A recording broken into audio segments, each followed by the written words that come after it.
Let me Live. know. We're We live. are live? Okay, Yeah. I'm going to copy the link and post it that we Post go. it on Facebook. I always do, yeah. Okay, we are live.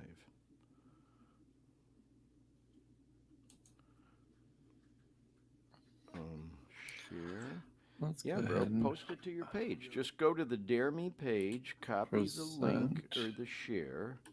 You know what I mean? And then go. Jeremy's got a page on Facebook. Yeah, haven't you ever been there? Yeah. It's called the Dare Me Facebook page. And then you can just hit share, copy the link, and put it on your page.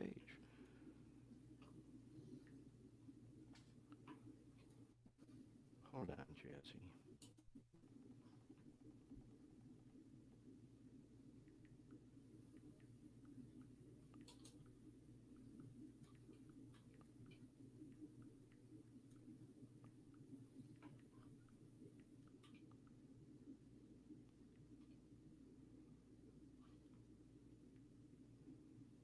Boom.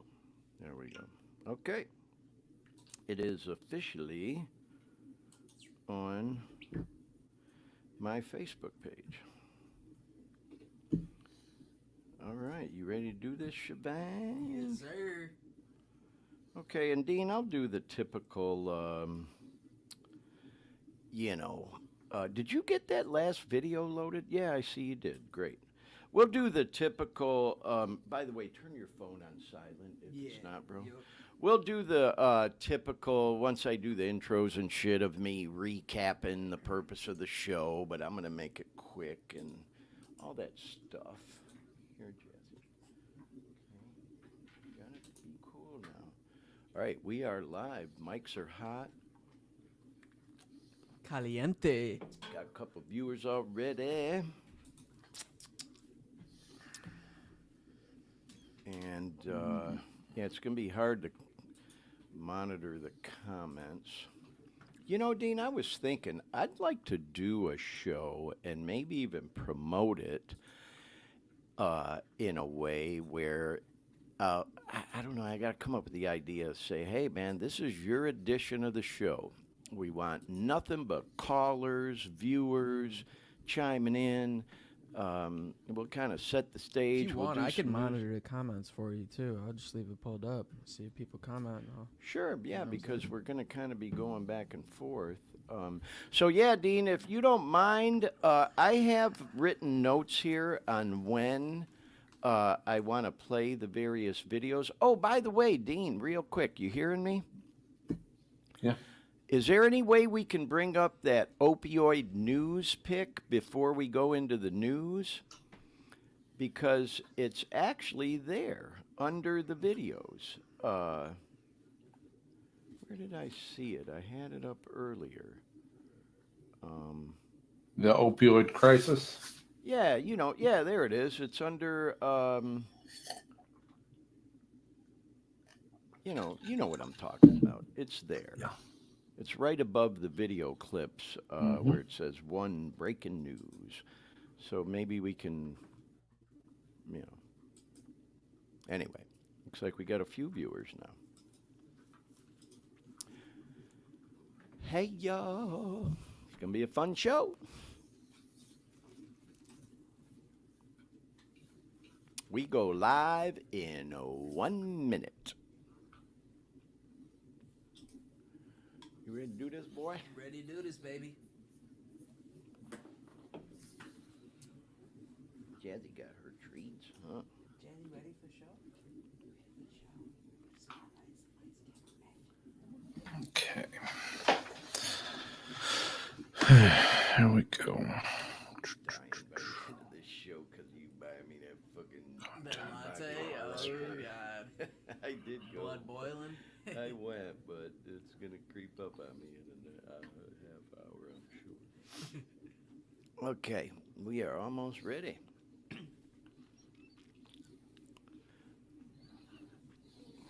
You ready, Dean? Yeah. All right, let's have a fun show. I'm sure it'll be good. We go live in 5, 4, 3, 2, 1.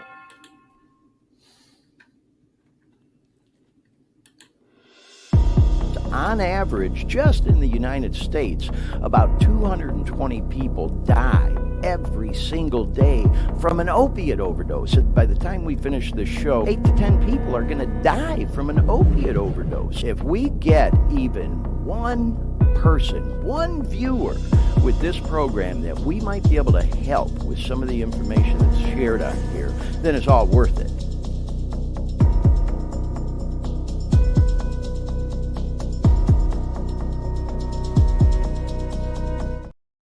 Hey everyone, it's your old pal Glenn Victor. Welcome to the Dare Me podcast. We are so excited for today's show for a few reasons. We are going to be talking about enlightenment again and spirituality. It's been a few since we've talked about those things.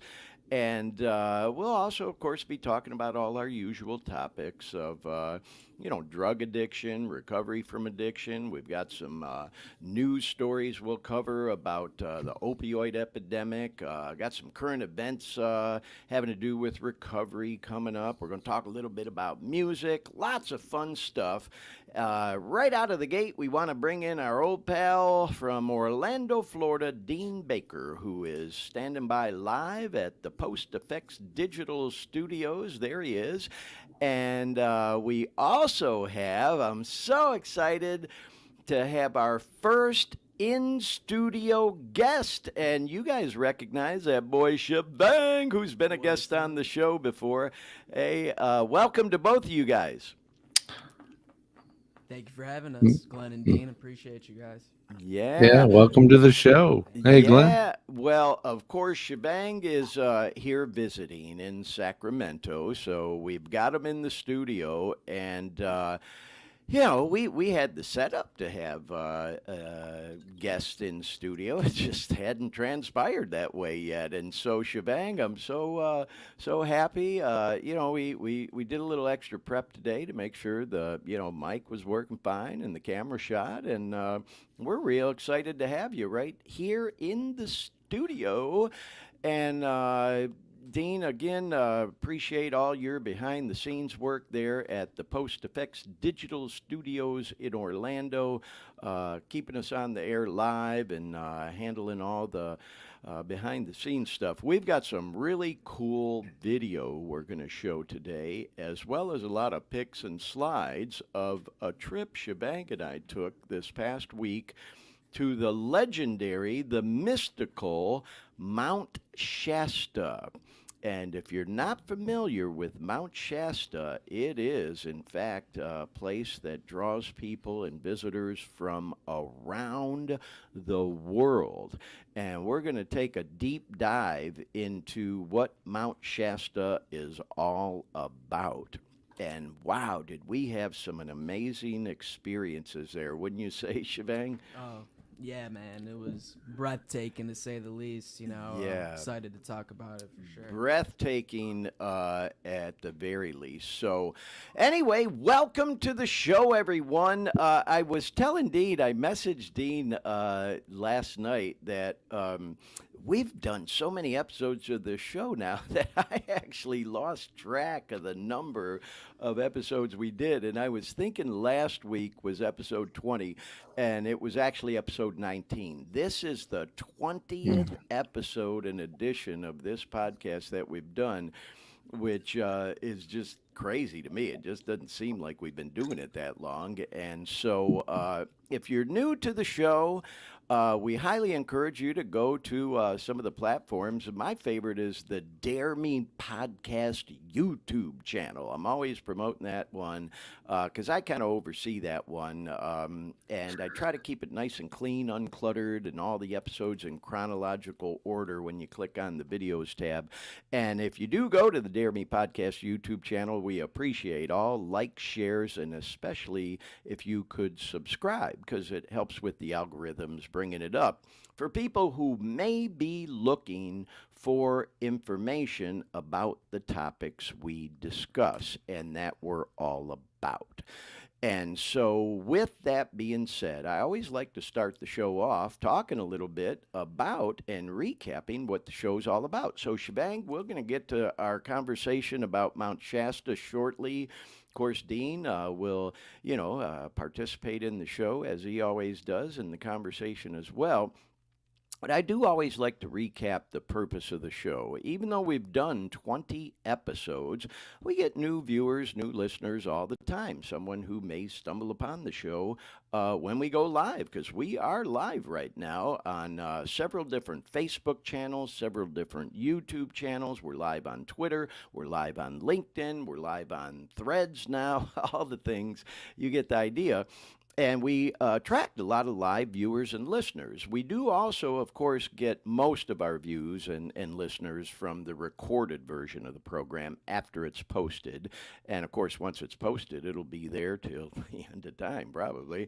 And so, with all that being said, for anyone who may be new to the show, just always like to recap what it's all about. And so, as the hashtags for our name Dare Me indicate, and I'm sure Dean's going to bring them up here shortly. Yep, there we are, just like clockwork. Thanks, Dean.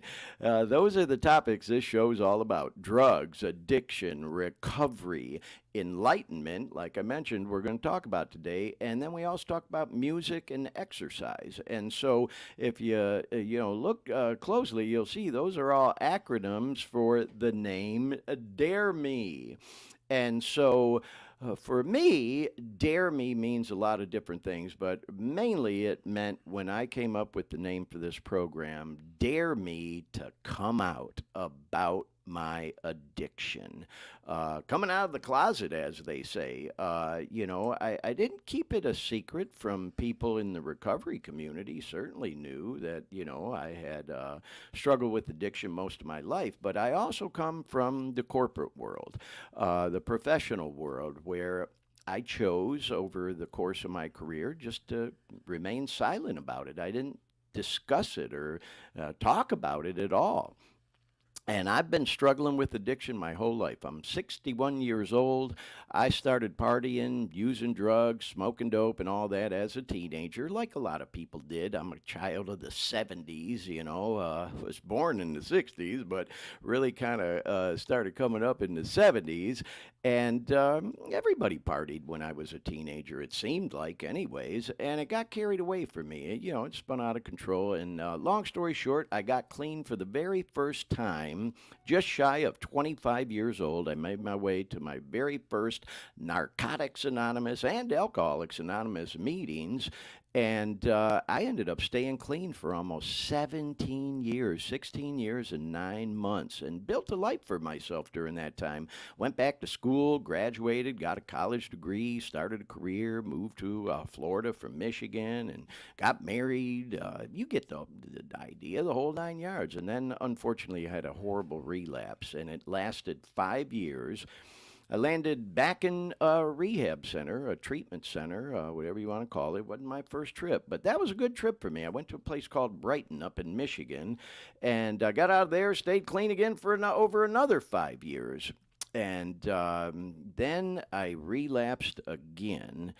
And at the end of the road, y'all, I got hooked on the opiate medication. I broke my ankle and I had some surgery. They put a few pins in my ankle and gave me Vicodins on the way out. And I knew better. I never should have been taking no marks, but I never messed with opiates, so I wasn't really familiar with that. I was a cokehead back in the 80s, drinker, pot smoker, all that other stuff. And then I got hooked on opiate medication, and it went on for 9 years, y'all. I knew better. I never should have been messing with no narcotics, but I did. I think I justified it that I had broken my ankle. The doctors prescribed it, and I got caught up in what we all know is now referred to as the opioid crisis, the opioid epidemic. And at the end of the road, y'all, I was snorting fucking heroin. I can't even believe it. Never in a million years would I ever have thought something like that would happen to a guy like me, who, again, I say on this show a lot, and I said it again today, I did come from corporate America. I worked for a multi-million-dollar company where I was a director and worked for 25 years. I worked in the news media in both Detroit and Orlando on television, radio, kind of a high-profile guy, man, when you're on that opioid medication until you do spiral out of control, which seems like it always happens eventually to people that do get hooked on it, you're able to maintain. I was, as they say, a functioning addict. But at the end of that long 9-year run, y'all, it literally was out of control. I couldn't even move some days because I would get dope sick if I couldn't get the pills. And like I said, at the end of it, I'd try to get a hold of the dope man or the plug or whatever the hell you want to call it. And they'd say, Glenn, we don't have any of the good, the pills, the whatever, but hey, we got some heroin. It'll hold you over so you're not dope sick till we get some more of what you really want. And when you're dope sick on that shit, at least what happened with me and a lot of other people I know, that's what happened. And so, long story short, y'all, I've been clean now, thank God, for 2 years and a little over 4 months. My clean date, I'd have to add it up, is March 11th that I've been off the opiates. I haven't put an opiate in this body since March 11th of 2021. And again, thank God, man, I feel better than I have in my life. And so it's a result of some of the things we talk about in those hashtags up top, recovery, enlightenment, music, exercise, all those things have played a big, huge role in me getting better and getting healthy again. So that's kind of the Reader's Digest version of it all, y'all. When I was trying to kick, I do always like to add this, I was trying to do it on my own for a long time. It wasn't like I just woke up one day and said, you know what, I'm going to get off the dope. Tried for a couple of years before it actually happened. And again, that's a long story that I've told on this podcast on previous episodes. And, I try to touch on a little bit each time we do the show. But the point is, while I was trying to kick, I was looking for information online. I was Googling, searching YouTube, and came across a variety of things we've talked about on this show many times, and we'll talk about more. But I never found anything like what we're doing with this podcast. And at that time, that's when I thought to myself, you know what, if I'm ever able to get clean again, I thought I'm going to do a podcast and try to help other people. And so, just like it says in the intro to this program that Dean put together for us, if we can help even one person by the information we talk about on this show, then it's all worth it to me to come out, as I say, about my addiction, to put myself out there the way I do, because it takes a lot of balls to do that at first. It don't bother me anymore. Like I said, we're 20 episodes in now. It is what it is. Like Dean has said to me when we first started the show, Glenn, once you ring that bell, there ain't no taking it back, and I had to think about it long and hard before I decided to actually do this. And now, wouldn't have it any other way. We've gotten so much great feedback from people all over the country and even other parts of the world thanking us for what we're doing here and telling us that we are helping them. So, yeah, man, I'm just marching on and continuing on with the podcast. And so, in addition to getting clean, we also like to talk about things that hopefully help people stay clean.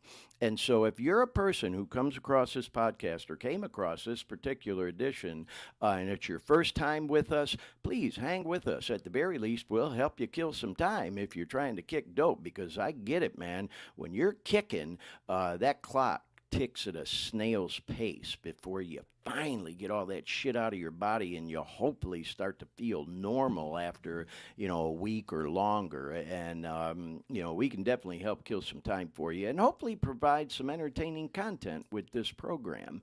And like I said, we hope to help people get clean and also, like I said, to stay clean. We do know we have a lot of followers of people that live clean and sober who, participate in the program, chime in and watch, listen regularly, join us in the chat room, things like that.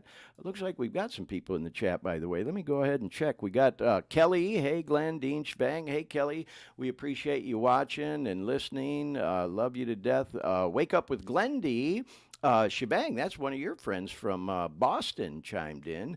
Virgil Kane, who's a new viewer and listener that I'm not aware of from Manchester, England.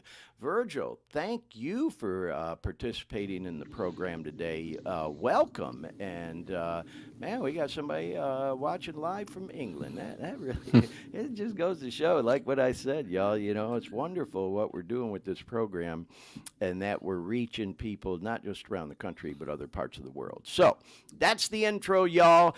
Obviously, I'm never much at a loss for words. I can talk forever about it, but like I said when we started, today's focus is on enlightenment.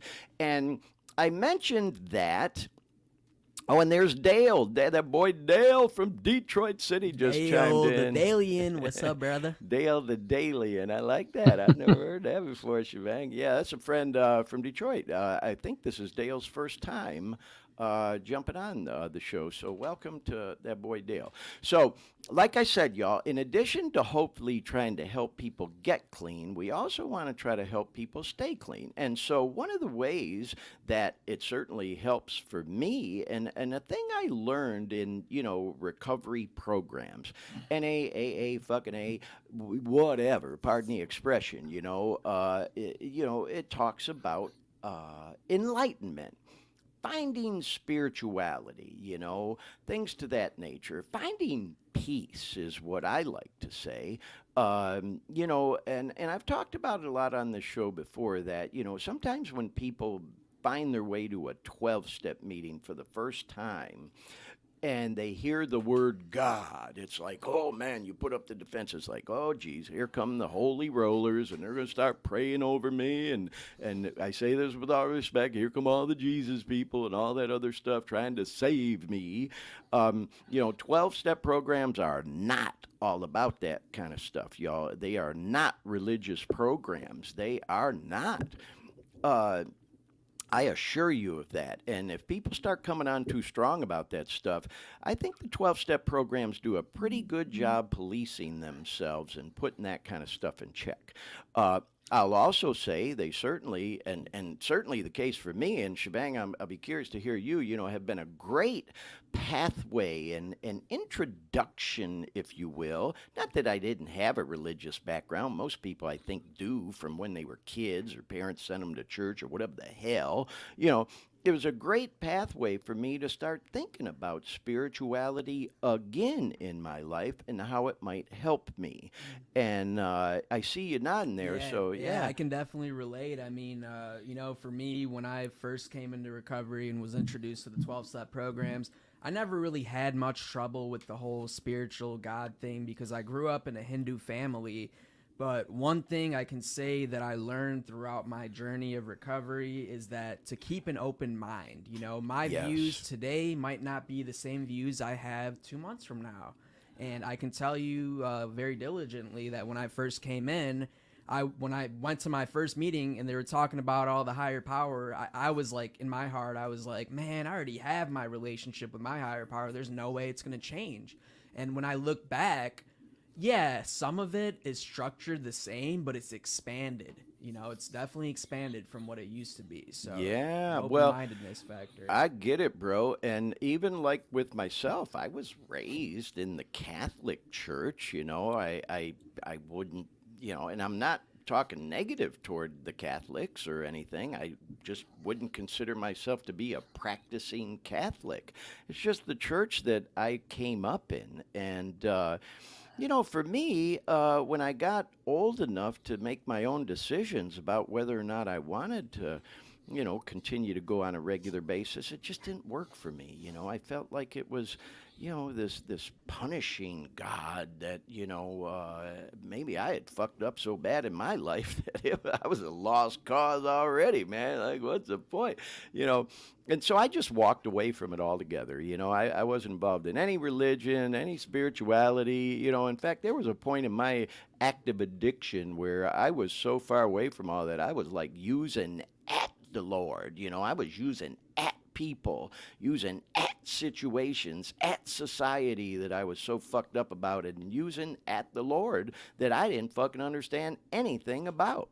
And still sometimes jokingly, but half serious, say, I still don't understand, whatever. But today, where I'm at in my life is I say I choose to believe. And the 12 step programs help to get me there because I used to, and you've heard me say this many times, Shivang, I've said it on this show before that, I sometimes would feel like a phony because of that whole fake it till you make it thing where I'd say, oh, I believe and God is good or whatever the hell, when I really didn't know if I believed that shit one way or another anyway. Like a lot of skeptics will say, it's a lot of fairy tale shit and all that other stuff. Prove it.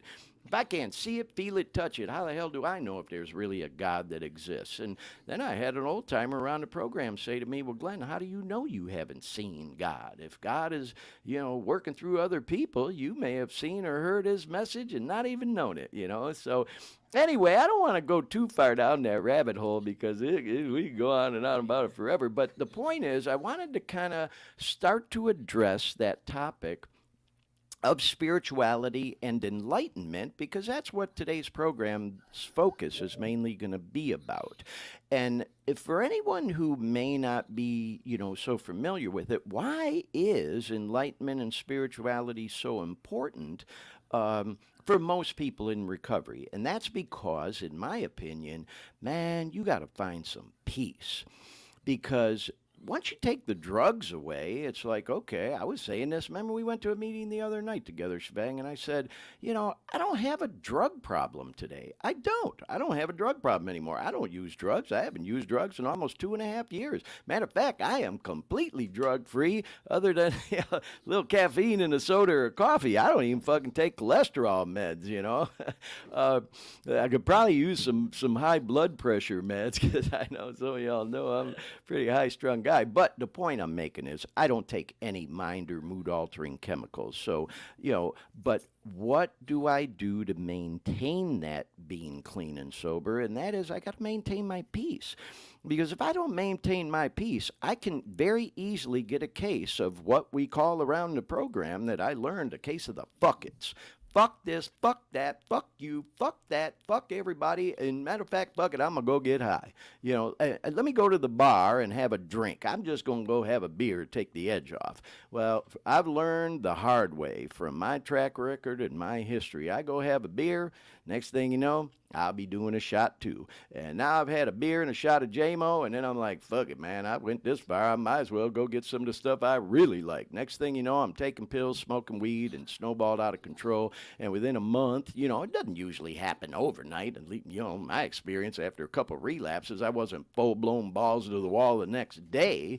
But eventually, within a month, I was back to getting loaded every fucking day, and having to live like that, drag my ass out of bed all hungover, strung out, drag my ass to work or whatever the fuck. God, thank God I don't have to live like that anymore. So anyway, without getting too far off topic, the point I was making is that we learn in recovery, whether it's in 12-step programs, or not. There's other things to recovery. It's just not NA or AA or whatever else, as, we've talked about, Shivang. It's about maintaining your peace. A lot of people who know me well know I go to yoga. I meditate on a regular basis, which the 12 steps introduced me to, thank God. The 12-step programs, the recovery community. So I try to maintain peace and just have some serenity in my life, as we say. Not get too excited about anything, not get too low about anything. Just try to maintain an even keel. And certainly, I'm no expert at doing it. It's like most people I know in the program are no expert, or anybody I know in life, whether they're an addict, alcoholic, or anything else. We all have moods we go through and stuff, and we all work to just maintain a certain level of peace. And so, with all that being said, this whole topic of enlightenment is very important to me. I know it is to you, Shivang, and certainly I know it is to a lot of, my friends and associates in the clean and sober life, in the recovery world, if you will. So with all that said, let's talk about Mount Shasta. How the fuck does this all tie into the enlightenment thing is what some people may be wondering if you're still following along with us. So Mount Shasta, I learned about by chance. It's a destination that a lot of people go to in Northern California that has a long, rich history that goes back thousands of years. It's a dormant volcano that when we were there, Shivang, didn't we see some things that said there's a 1 in 4 chance that it could blow again in anybody's lifetime? Yeah, so Yeah, it was interesting. yeah, yeah. Definitely. And we were saying that, while you're there, it might kind of freak you out, but we think with today's technology, they could probably tell through seismic activity ahead of time if it was going to blow, and they'd probably do a warning like, hey, man, we should probably get everybody out of the area because we're hearing rumblings. But nonetheless, I would highly encourage you, if this is a topic of interest to you, because I can't go into it all, to Google Mount Shasta and read what you can about it. So I'm going to try to give you the Reader's Digest version. Then we're going to go into the videos and slides of the trip Shvang and I just took there. Some people feel the great creator resides there. Some people feel there's uh, UFO sightings there. Paranormal activity is what I was going to say. And there have been many, many, many reported UFO sightings there. Some people believe there's this long lost civilization from this lost continent. And please help me out here, Sveng. Is it pronounced Luminaire? Lumerians. Yeah, Lumerians. Thank you. That live underneath this thing. I mean, and I'm pretty much a skeptic when it comes to all that kind of stuff. Um, I'll also say people go on pilgrimages, if you will, from all over the world to visit this mountain. For those who may be familiar with Hinduism and Shiva, things to that nature, it's very similar to, how is it pronounced, Mount Kailash? Yeah, Mount Kailash is a mountain Kailash. range in the Himalayas by Tibet, where a lot of Hindus believe is the place of Shiva. That's where he resides. Yes, So. yes, and that there's this powerful energy and spirit you apparently feel when you go there, and people go there on pilgrimages regularly. So, nonetheless, Shebang's in town visiting, and we're both into all that kind of stuff, man. We just love talking about vibes and energy and spirituality and all that stuff, and so with my buddy here visiting, I thought, God, who would I rather go to Mount Shasta with? No one. And Appreciate that, yeah, man. bro, we just have kind of that bond and that connection, that friendship that we're into that kind of stuff. So we did. We took a trip up there not knowing what to expect, had heard quite a few things from different people that, yeah, man, there's something going on there. That's what I read that I could relate to the most. Whether you believe any of that stuff I just described, whether the great creator lives there, the higher being, whether there's some lost civilization living underneath the motherfucker, whether there's UFOs, I don't know. I just can't even, get into all that. What I will tell you is the article I read that I liked the most was the headline was, and I posted this on social media while we were there, bro. There's something about Mount Shasta. I don't know exactly how to explain it, how to describe it. Here's a good way to describe it. I have a friend here in Sacramento, Leslie, and her and I follow her and her boyfriend on social media, and she saw that we went there because we will like each other's stuff all the time and stuff. She's pretty active on there, and she wrote a comment when she saw you and I were there, and said it's magical. And I think that's the best way to describe it. It's just a fucking magical place, whether you believe in all that other stuff I described or not. And we're going to talk about it as we go, y'all. And we'll get into the videos and slides in just a second here. But it's fucking magical. And there is an energy there that I just can't even explain.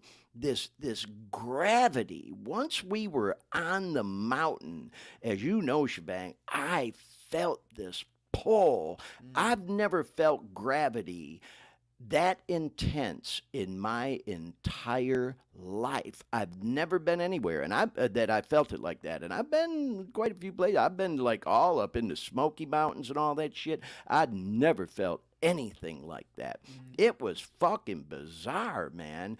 And so, what do you think, Yeah, Shivang? yeah. I You mean, too? kind of what Leslie said, I think is a very good way of describing it. It's magical, whether you're a skeptic or a believer. Is it all a scientific phenomenon or is it something more? There's something there. There's some kind of energy. And like Glenn was saying, we stopped at one of the stop points when we were climbing the mountain.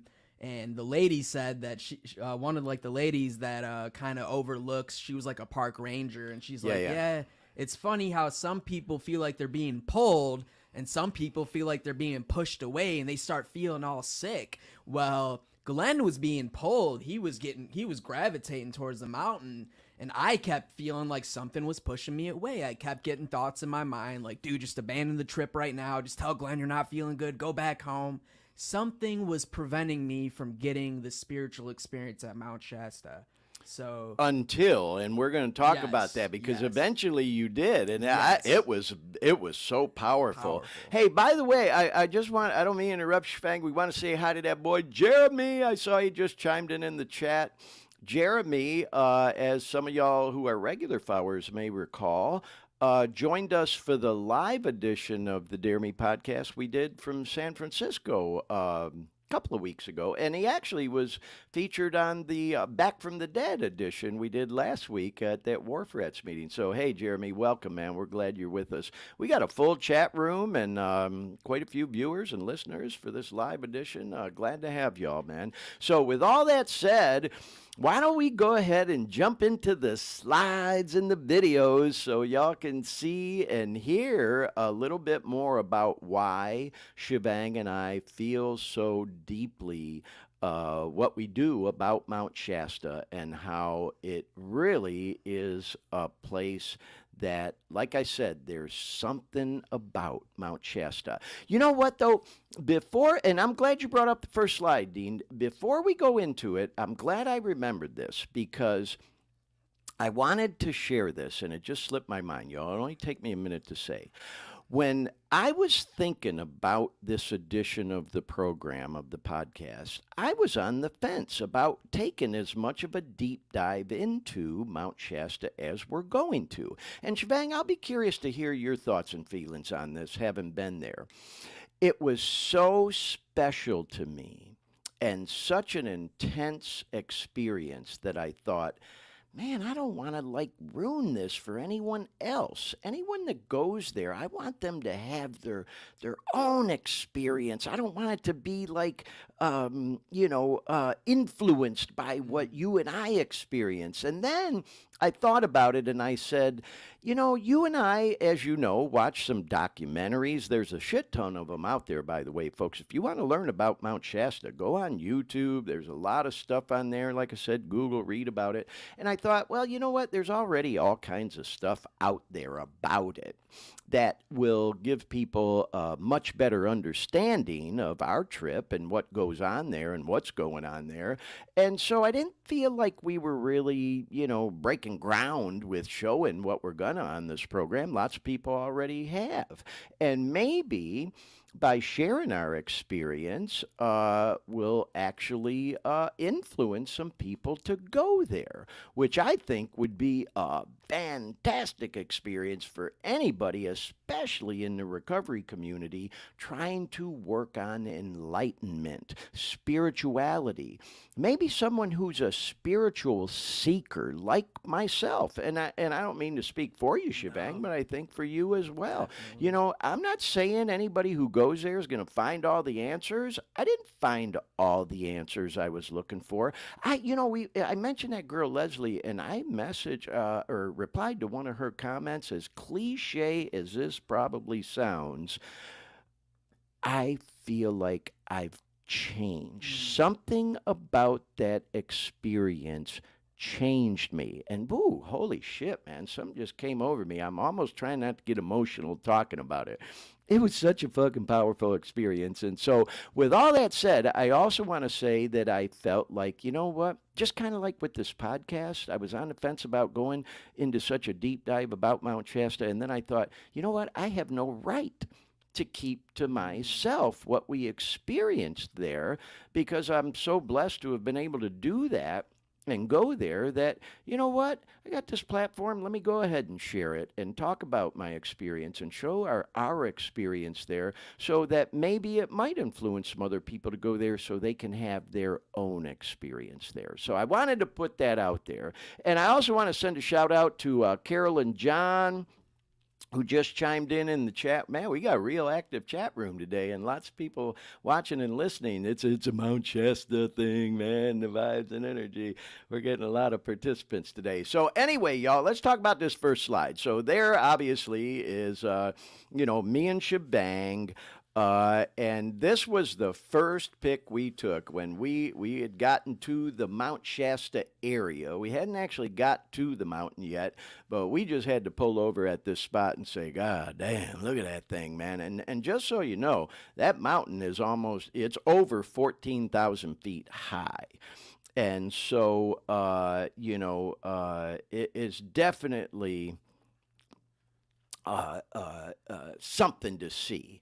And so here's, a little pic I thought I'd put up there. I screenshotted this off of the GPS, and you can see it says there on the left, Mount Shasta. Well, even in the big pic, 14,163 feet. Don't know how the hell they are able to narrow it down to 163, but it's over 14,000 feet above sea level. And the arrow there, that's the altitude Shivang and I got to, this Mount Shasta wilderness area. People do try to make it to the summit, and it says about 50% of those who try turn back. People have disappeared. That's another thing we didn't even go into. Lots of people have disappeared on this mountain. I mean, and I'm talking a shit ton of people who set out to climb this mountain, make it to the summit, never to be seen or heard from again. Some people believe their spirits live there. It's just, there's so many bizarre I felt stories. like a warrior when we left, because I was yeah. man, after hearing about all the disappearances, I was like, we actually made it through. We lived to tell the tale. Yeah, we did. And so, anyway, that's where we were there. So, Dean, if you don't mind, let's go ahead and show our first video. These are all just short video clips, y'all. I don't think any more of them are more than a minute and a half long or so. But it'll give you a little bit of a better feel for where we were at and the vibes and energy we were taking in at Mount Shasta. You got that first one ready, Dean? All right, y'all, we out here. And there is the beautiful and legendary Mount Shasta. Amazing. And so, yeah, we're here along this scenic drive that we just kind of got lost along while we were driving. Decided to check it out, and look at that, man. Little valley, range area, and we're across from Mount Shasta. And I just thought this make for a cool video. It's beautiful. Peace. Okay, so lots better videos than that, but I thought that was a good, coming up, but I thought that was a good one to kind of start it off with, y'all. Just to give, because that's, literally the first video we shot there, giving you a perspective from, way back. And so I like this pic of us. This is a cool pic, we just did this spur of the moment. It wasn't like we planned it or anything or staged it really out, until like just spur of the moment. And, thought it was kind of cool, so there's Mount Shasta off in the background. And that's kind of cool pic of us just, hanging together there and stuff. Yeah, who are those two handsome guys? You're exactly right. And so anyway, we got there kind of late in the afternoon the first day. And so, we definitely did some sightseeing and stuff like that. But we fully intended to hike the mountain the next day. And so we ended up, just there. I love these pictures of you, Shivang, just kind of taking in all the energy there, man, And I don't even know if you knew I was snapping those pictures. I don't think I do remember.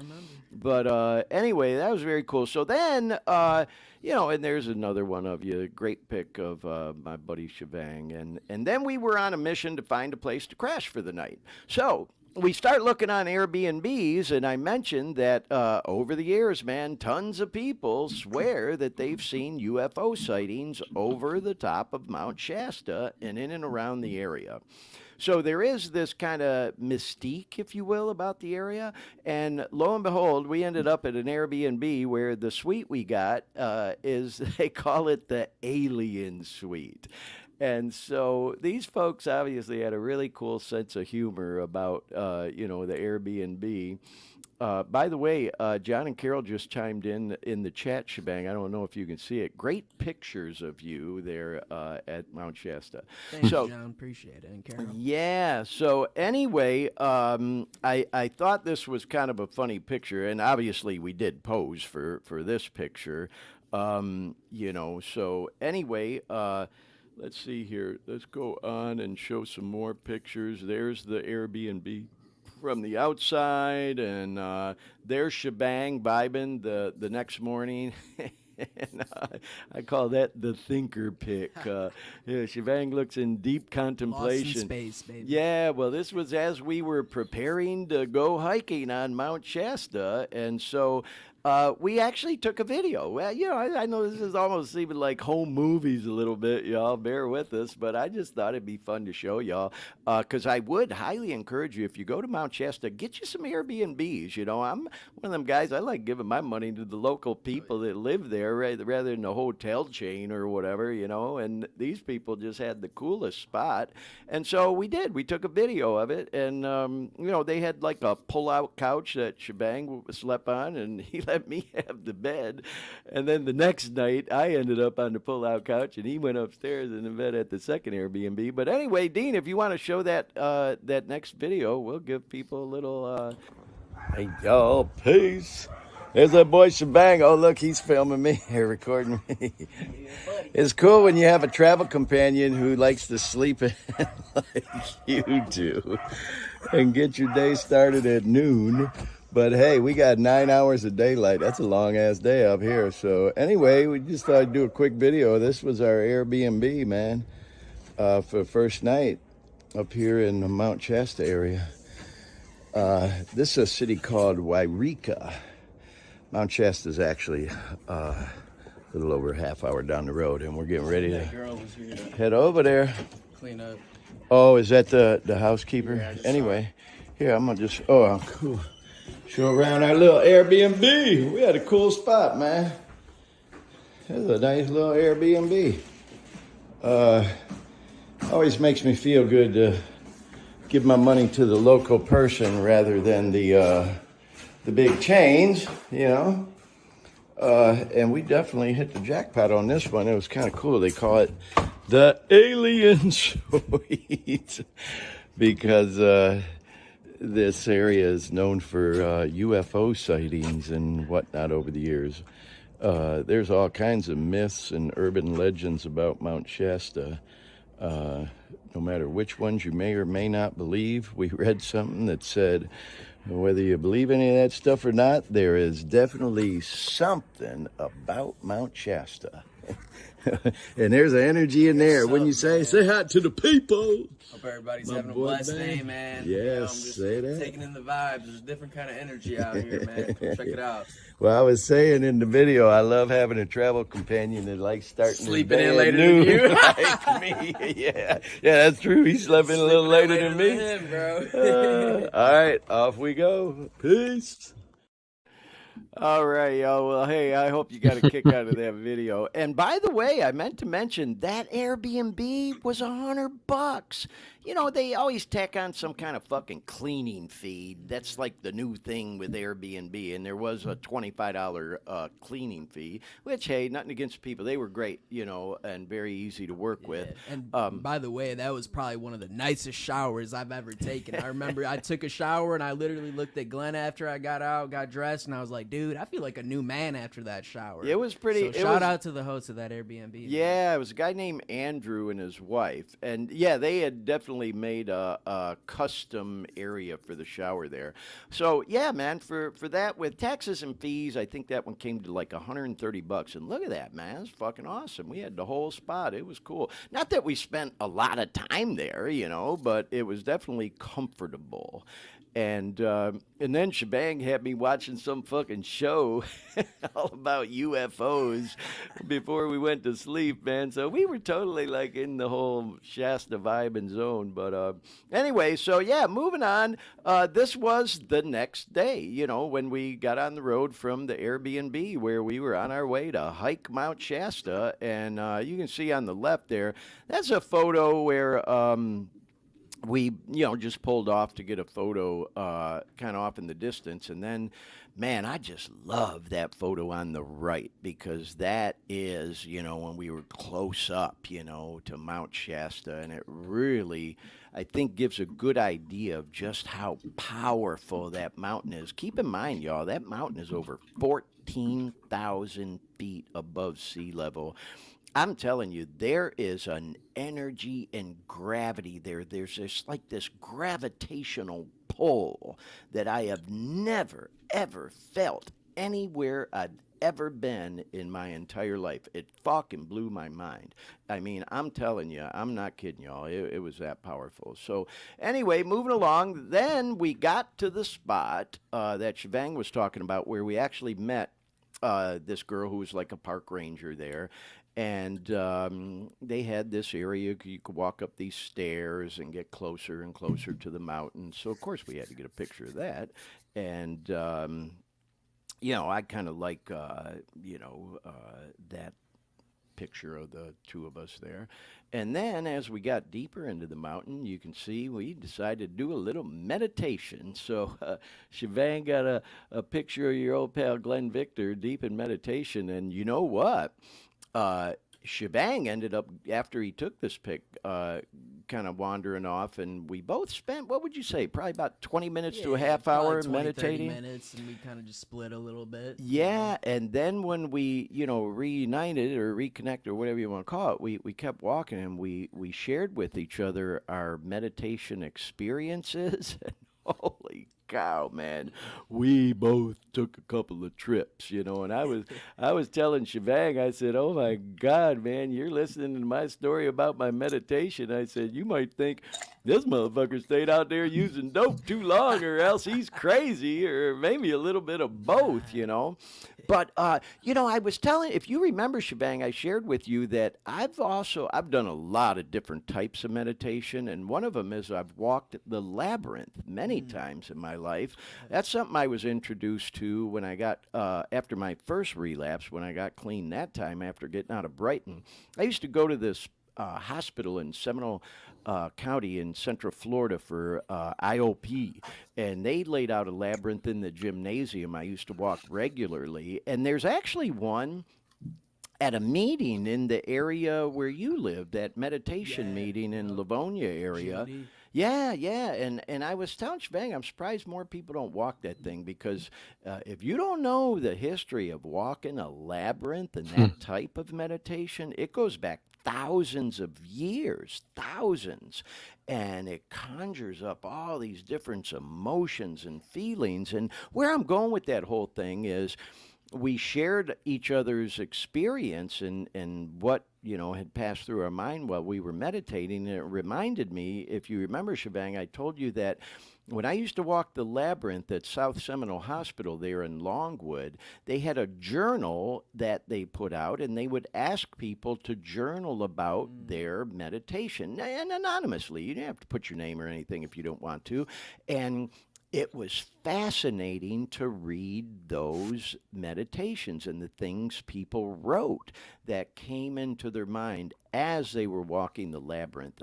Again, God, we could do a whole episode of the podcast just on the labyrinth and the experience. It is a very powerful form of meditation. So anyway, though, I appreciate you taking those pictures there, Yeah, no problem. Shivang. So, Dean, let's go into the next video. By the way, y'all, just so you know, I couldn't keep track of all these goddamn pictures and videos today. So I had to write some notes down, and I'm hoping we do them all in the right order. But according to my notes, Dean, I guess the next video was supposed to come now after this pic. So if you want to go ahead and shoot that one, let's play it and give it a look and a listen. Check it out, Mount Shasta. Oh my God, this is freaking amazing. I just had to get a video. Look at this. Look at this view. Oh my God. It's beautiful, bro.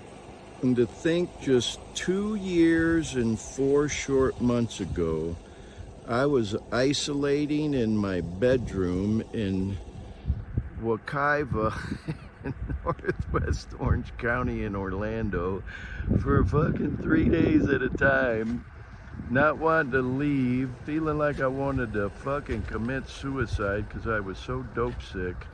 And now, less than 2.5 years later, here I am enjoying this beautiful mountain and just this whole vibe and area. Life's crazy.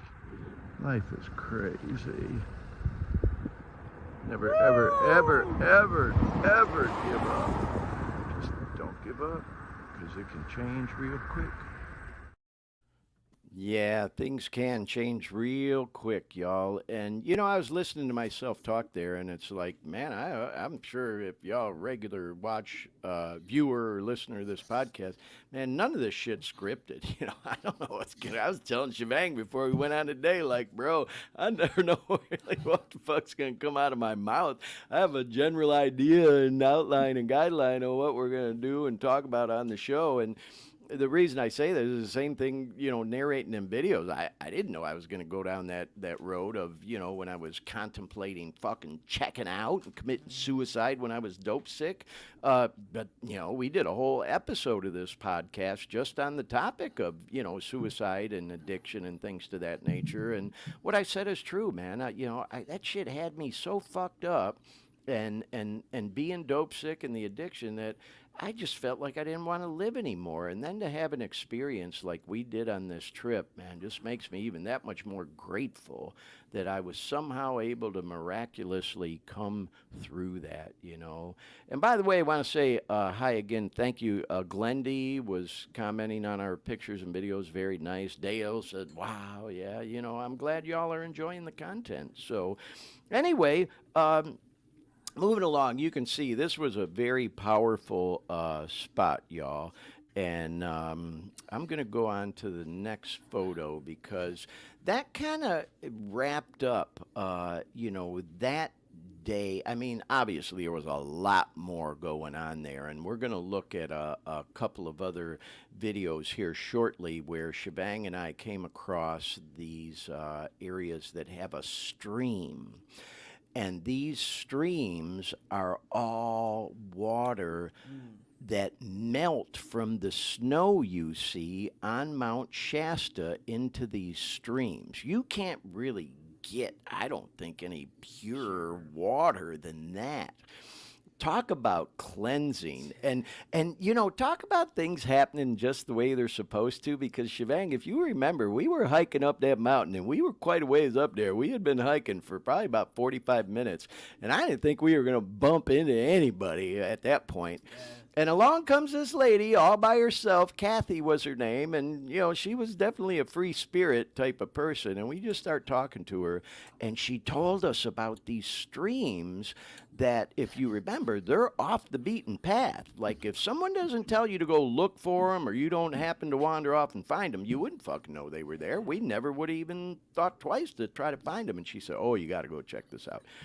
And I'm so glad that we bumped into her. Wouldn't you agree, man? Yeah, it was amazing, man, because we were, going up the mountain. We ran into this lady, and we kind of took a little side route into the woods, and we saw this natural water stream. But the part, I don't think I told you about this, Glenn, but later that night, I'm doing more research on Mount Shasta, and supposedly where a lot of people and have their quote unquote supernatural see Lemurians or ETs was right off of Panther's Meadow where we saw that stream. They kind of get sidetracked, and that's where a lot of people see these otherworldly beings or whatever you want to call it. And they kind of was just like interesting, you know. I was like, yeah, it's fast. That's just one of I'm telling y'all, there's so many fascinating stories about it. And in fact, Dean, I got the comments pulled up. Here's a little sidebar story, but I'm glad you pulled this up. What, tell us? Yeah, I don't want to read or speak for you, Dean. What did you just post? Something about Shasta beverages? Well, I was wondering if Mount Shasta, Shasta Soda Shasta Company or soda, yeah. whatever, were they connected? And as far as Wikipedia is concerned, yes, they are. And there's a whole mess of history there. But back in Shasta, 1889, I mean. Yeah, Shasta Mineral Springs Company in 1889. And then, it's interesting. I got to tell this little sidebar story. There's a coffee house I like in Midtown Sacramento. It's called Naked Coffee. That's the name of it. Naked Coffee, right in Midtown. And they have a thing on the menu called the Keith Richards. Keith Richards from the Rolling Stones. And it's a can of Shasta Cola and 2 shots of espresso. So you drink one of them, you jumping like yeah. Huh? And I thought, oh man, I got to try that. And it's actually pretty fucking good. It's not bad at all, And so it just made me think of that, Dean, with what you just posted. And I appreciate you posting that, because there are just so many fascinating stories like what both of you just told. So anyhow, with all that said, these 2 springs that we came across, well, I think they're all part of the same spring. We just had a couple different spots we went to. It was so powerful for me. And again, boy, oh boy, I got to be honest. I'm trying not to get emotional, y'all, because it truly was a spiritual experience for me, because we both went up to the stream and we cupped the water and put it over our face and sprinkled it over us. And you'll see in one spot I'm actually standing in the thing. I was telling Shivang, I feel like I just baptized myself, and it was just so cleansing. It felt cleansing to me, like it was just washing away any negative energy or whatever you want to call it, So without getting too much deeper into it, let's go ahead and play these next 2 videos, Dean. You can, we'll take a pause in between the 2 and maybe talk about it briefly, but let's go ahead and play the first one. Okay, that would be probably the deer one. Yeah. So here we are on Mount Shasta, and look at that, there's a wild deer literally living on Mount Shasta. And look at this, I'm gonna go over and check this out. I don't know if somebody actually stacked them that way. I'm sure somebody probably did. But I'm gonna go over there and feel the vibes of those rocks. Look at that deer. It's minding his business. How cool. Okay, so hey, y'all, like I said, I got a bunch of notes, and so that obviously wasn't a video of any streams. I meant to show that one. I said, That's the next I gave you video my then. disclaimer that I was hoping to keep track of them all, but I kind of forgot about that one. That one was like kind of bizarre. It was like right after the meditation thing, I just happened to see a wild deer up in freaking Mount Shasta where we were hiking, and so it was just kind of cool. I just thought, let me get a quick clip of that. So let's go ahead now, and these next 2 videos should be the ones I was talking about at the springs that are...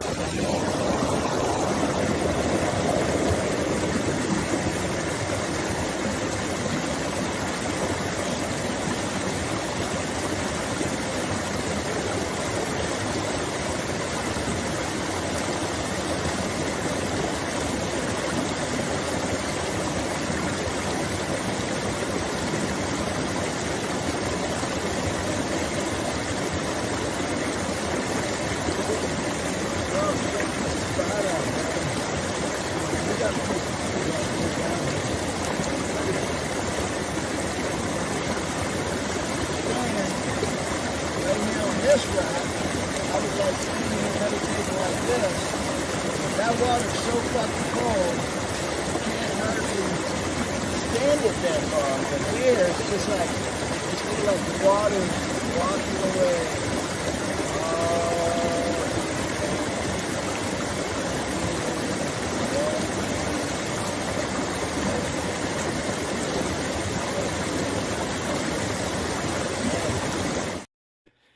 There you go. So that's the one that I really wanted y'all to see. And I know, you could barely hear what I was saying in the background because the phone was so far away. And of course, the sound of the stream was quite loud.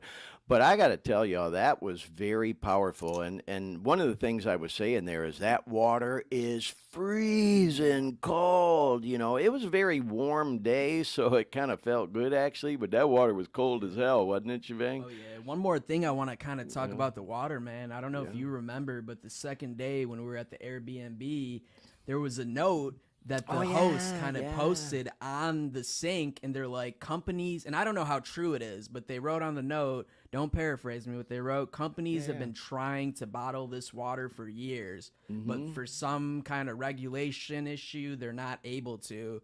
And they're like some of the purest water on the planet. Enjoy. And you know what? I was thinking about that as I was reading the factoids Dean has there because he's found some stuff that says in 1928 the Shasta Water Company was getting water out of there or something. I don't know.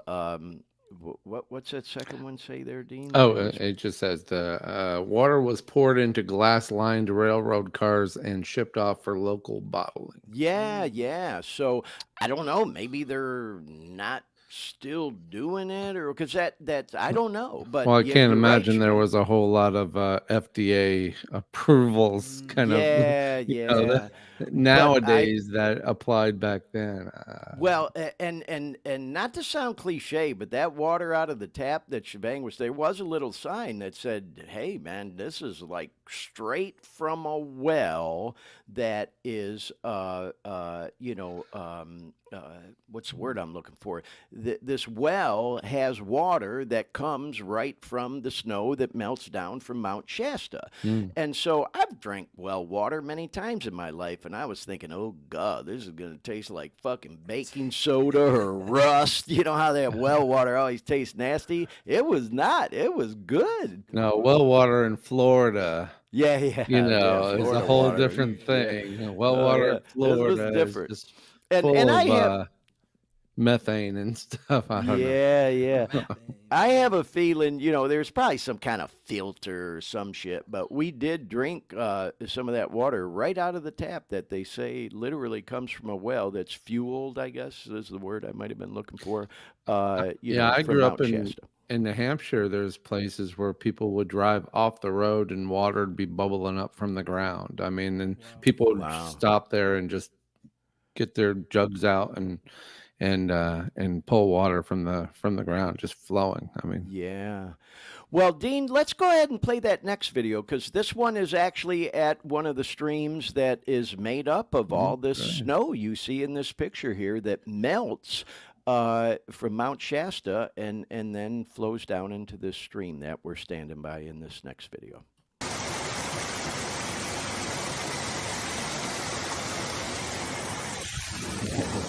What's up, y'all? Peace. We out here. We are out here. We are we probably about 10,000 feet above sea level. Like, you can't get no more in the middle of, the forest of Mount Shasta. There's that boy Shivang over there taking in a spiritual moment. We're here at this natural spring in what's called the Panther area of Mount Shasta, man. And got in that water barefoot, taking in the energy out here.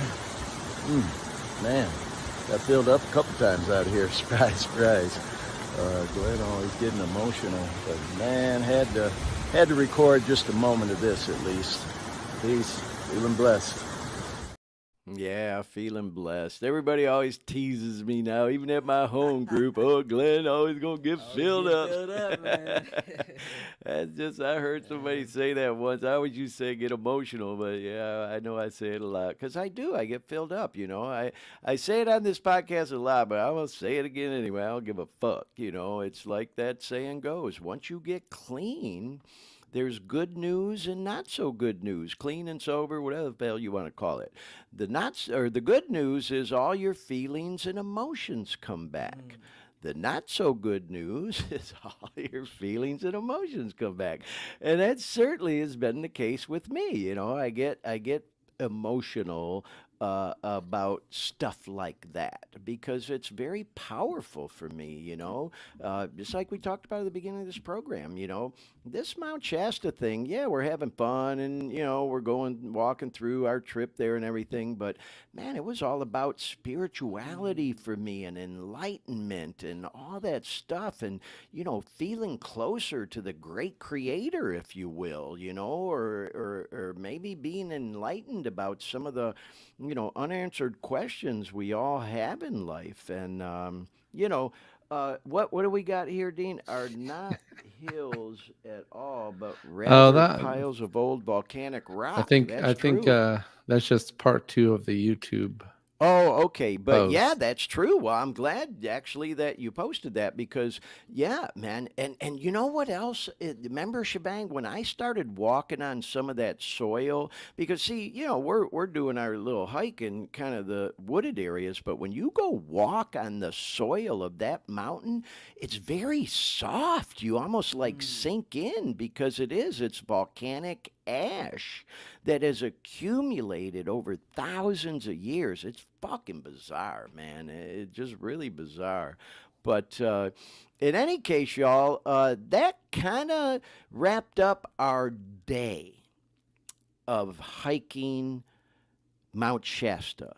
And I said earlier I was on the fence about sharing our experience because I didn't want to, like, you know, ruin it for anybody else to go have their own experience. But I assure you, there was a lot more to our experience than just this brief, you know, information we've provided about the trip in the last half hour or so. So, by all means, if this is interesting to you, go check it out. Have your own experience. I'm telling you, it'll fucking blow your mind. I mean, I can't say it enough, man. There is, like that saying said, there's something about Mount Shasta.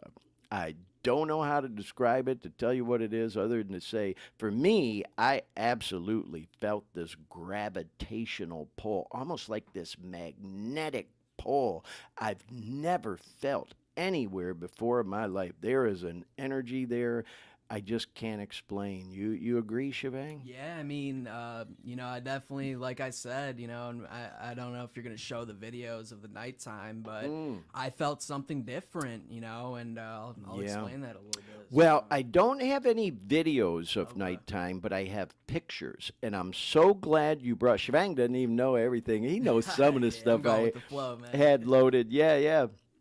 And that's the way to do it, you know. We don't want this podcast to ever come across stilted or Right. scripted or anything. We just go with the flow of it. I mean, I have a general idea where we're going with it. But anyway, we do have some photos because after that long day of hiking and everything else, we went and got our next Airbnb. Dean, I'm not seeing the photos up to flick through. Here we go. Thank you. So we got our next Airbnb, and we were at home or at the Airbnb, and we didn't plan it. We didn't even talk about it. It was just like spur of the moment. Like, you know what? Oh, I remember what it was, Shebang. I went out to my car to get something. Yeah. I left something in the car, like my overnight bag or whatever the fuck.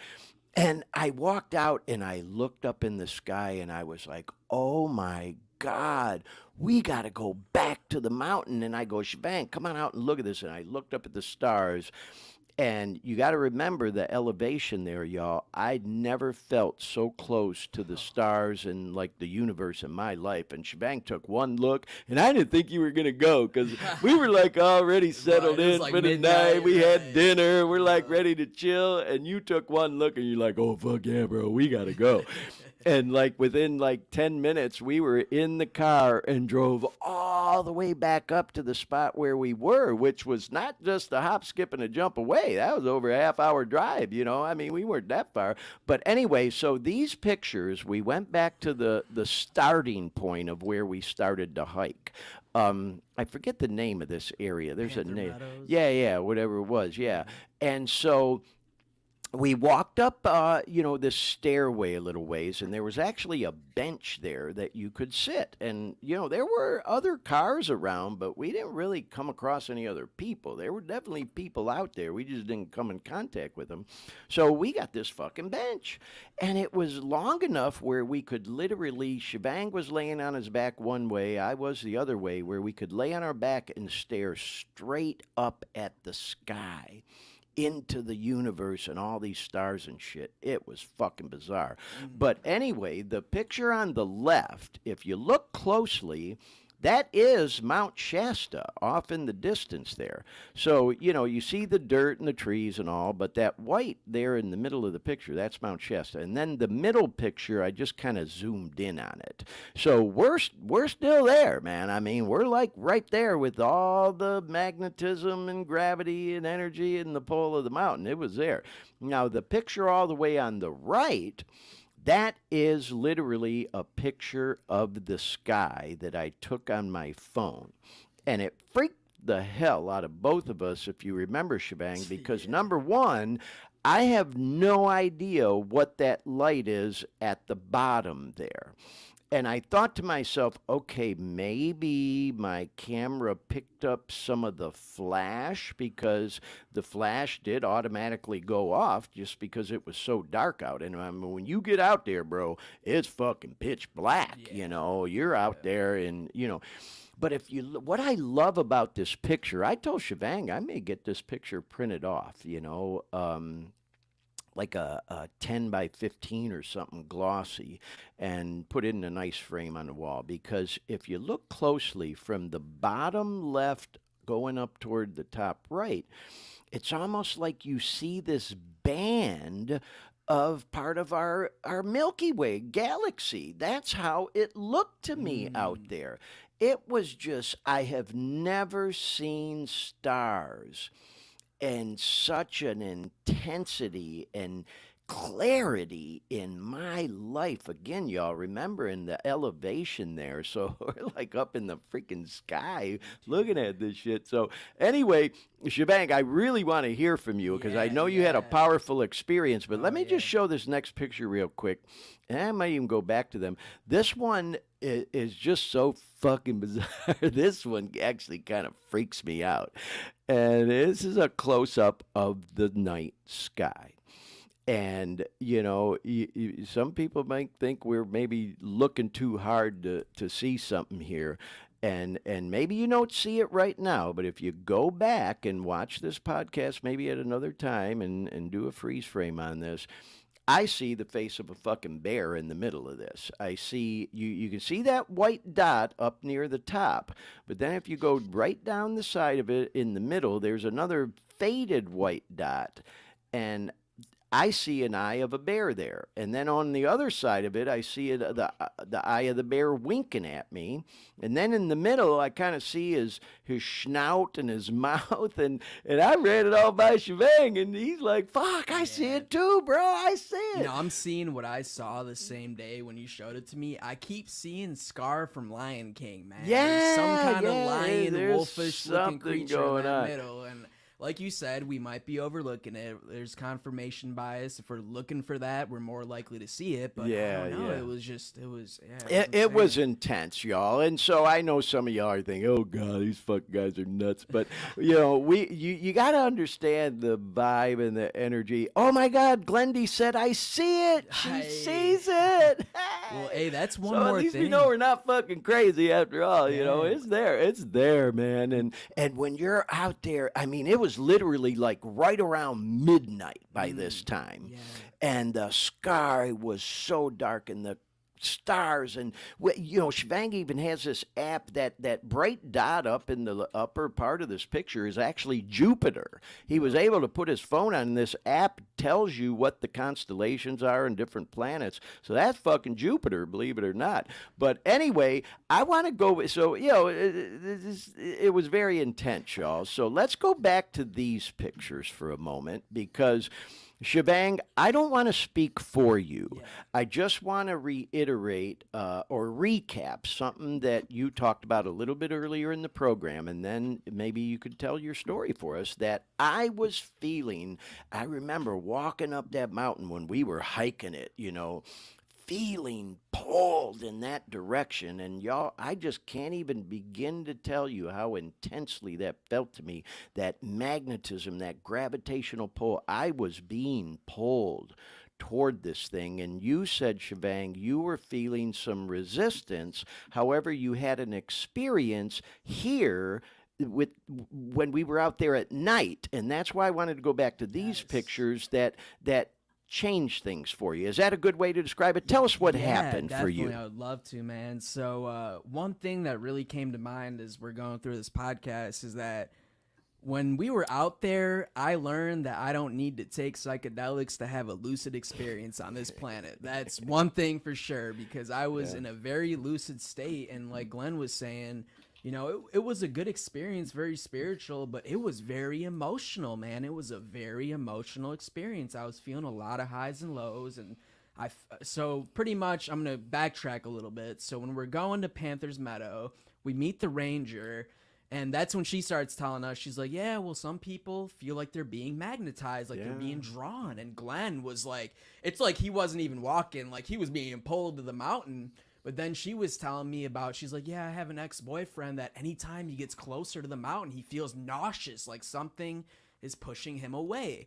So right when we started taking the hike, I was in a dark state of mind, and I was feeling sick, and I was like, man, I don't want to do this. remember. I'm thirsty. I'm feeling sick. I don't want to go up. Like something inside of me was like, dude, don't go there. And at times I was kind of getting like envious of Glenn's experience, because he was in remember you like saying that, he was yeah. in like the hyper like spiritual realm, like, oh my God, like this is what life is about. Like he was being drawn towards it. And and there were times where my mind was like, dude, just abandon the trip, bro. Like there's something that you can't be here right now, like weird thoughts were going through my mind. So fast forward to this night when we finally decided, hey, let's go get a nighttime experience. And we go to that same little peak, and we're just sitting there and we're listening to different music and meditating and stuff like that. And I had a very like emotional experience that I surrendered something that I was holding on to, and it was, and like when I say I've never been a crier. I'm not saying that in like a manly, like, oh, I don't cry. No, it's not like that. But I just never been the type of person to express my emotions through tears. After that, I was giving Glenn a hug saying, I love you, man. I Like, was thank gonna you for say. bringing me here. And I was tearing up, man, because I felt like I surrendered something. Bro, I don't mean to interrupt Yeah. your flow or your vibe, and I definitely want you to keep going with the Yeah. story, but I had to interject because I'm so glad you mentioned that, because it caught my attention.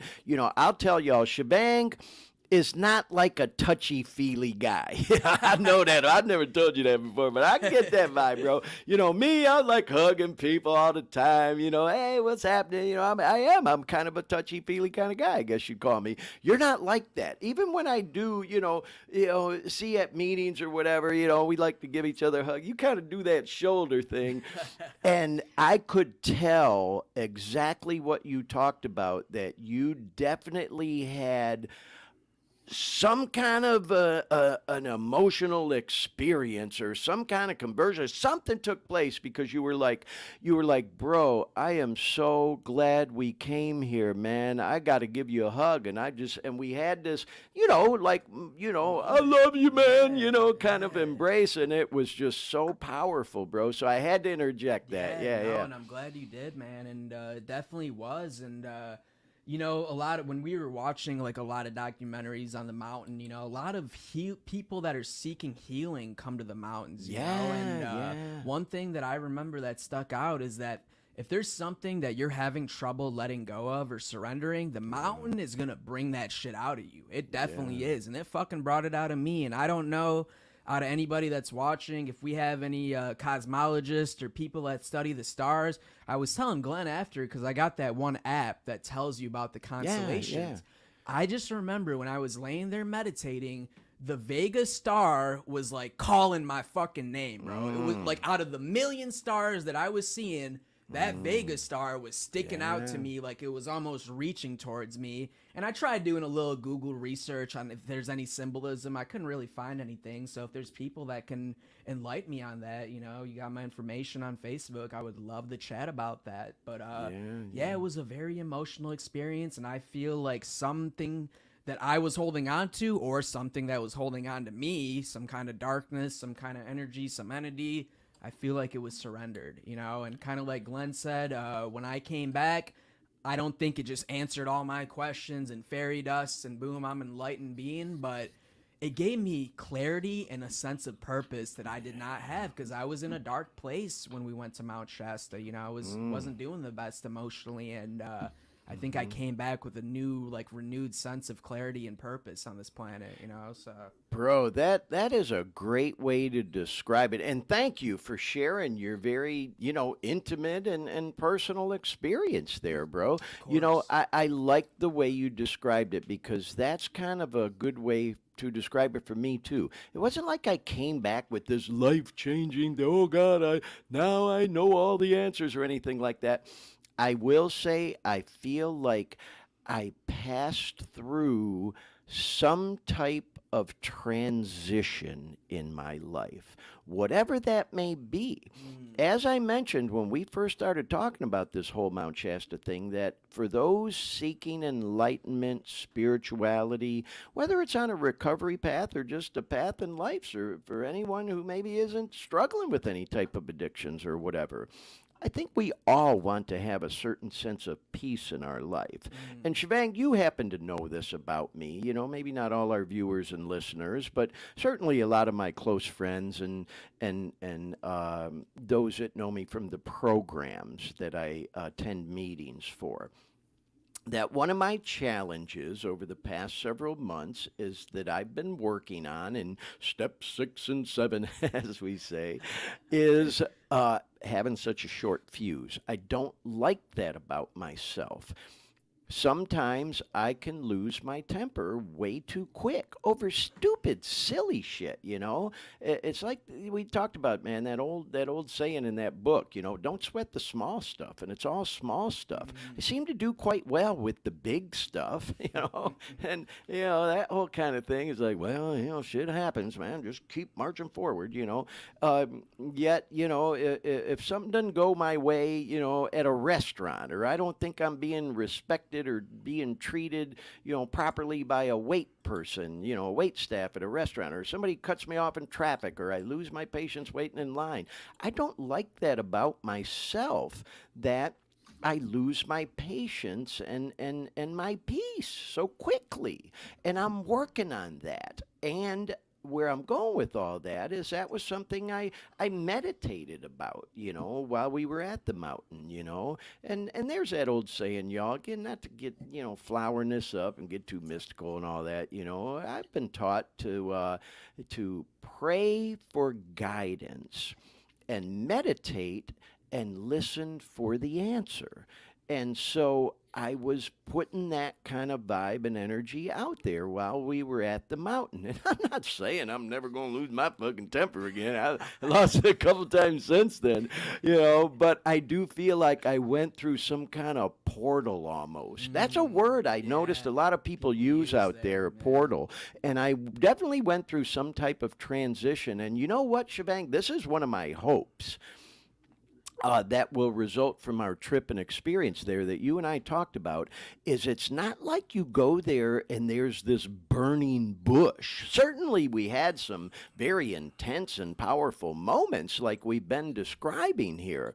We also both talked a lot about it and agreed that when we were experiencing it right in the middle of it, and even on the long ride home after, because it's about 3.5 hours from where I live, we were saying that we felt as though the long-term effects of visiting Mount Shasta, where the real payoff was going to come, that it takes a while for all that to kind of vibe and process and percolate or whatever you want to call it, And Yeah. I'm kind of hoping and thinking maybe, some of the long-term effects will be I'll get more peace and not lose my temper as quick. Yeah, and another thing, man, we didn't really clarify with the viewers, but when we went to Mount Shasta, Glenn had a slight idea of what it was. He knew what he was getting himself into.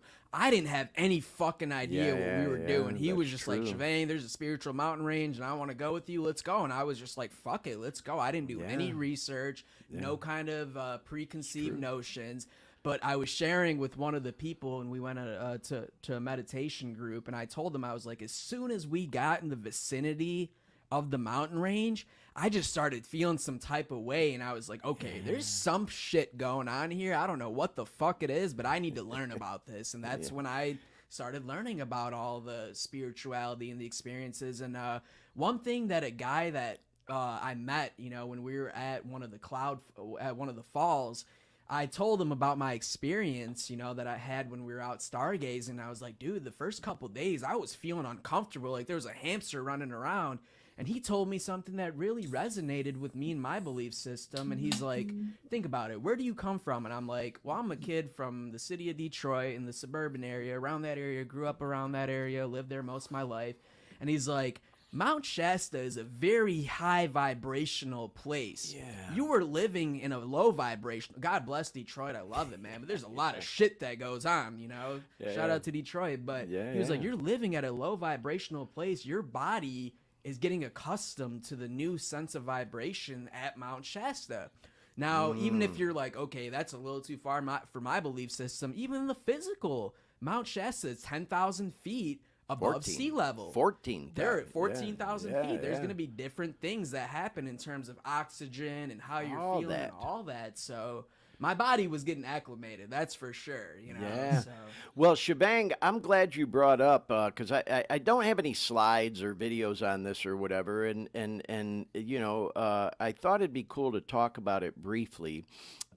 Before we moved on to the next day, where we went and explored some other spots, which are still right there in the whole Mount Shasta area, and you're still feeling all the energy and vibes and everything we're talking about here. But before we did move on to some other spots, we went to a meditation that you mentioned that was literally across the street from Mount Shasta. Like during this meditation, I literally was staring out the window at the mountain the whole time. And if you remember, Shivang, after you asked me, bro, did you have your eyes closed during the meditation or were you staring at the mountain? And I said, well, I was trying to just keep staring at the mountain because it was an hour-long meditation, but it was a long day. So there were a couple times where I did close my eyes and kind of catch a little rest of the eyes. I wasn't like sleeping or anything, but in any case, the point I'm making is we went to this meditation,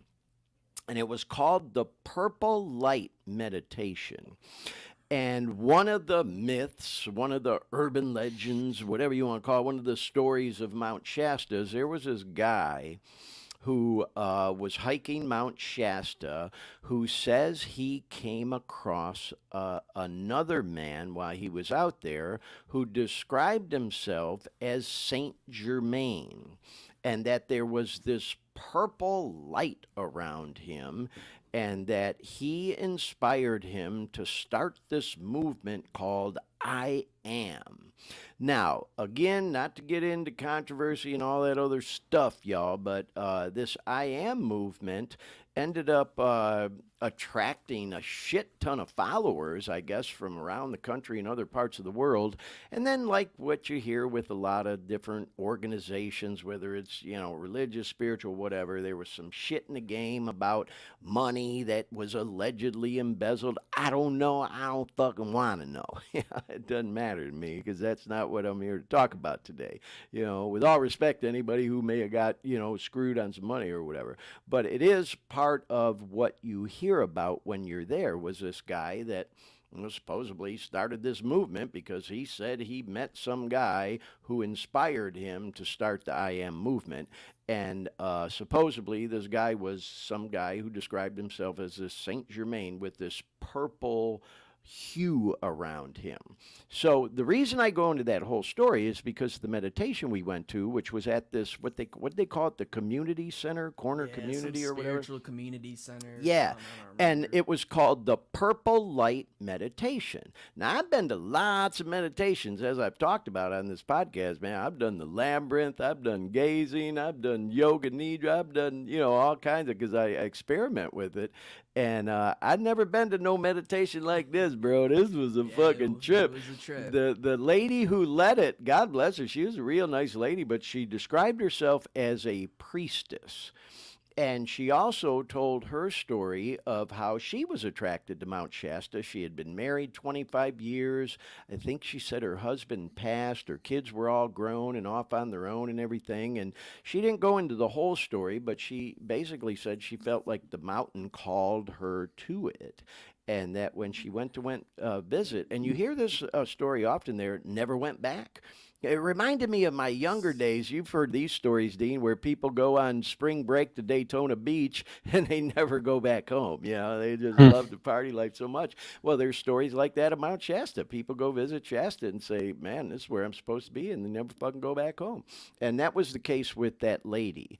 And she did some pretty bizarre things there. I say bizarre because I never experienced it before.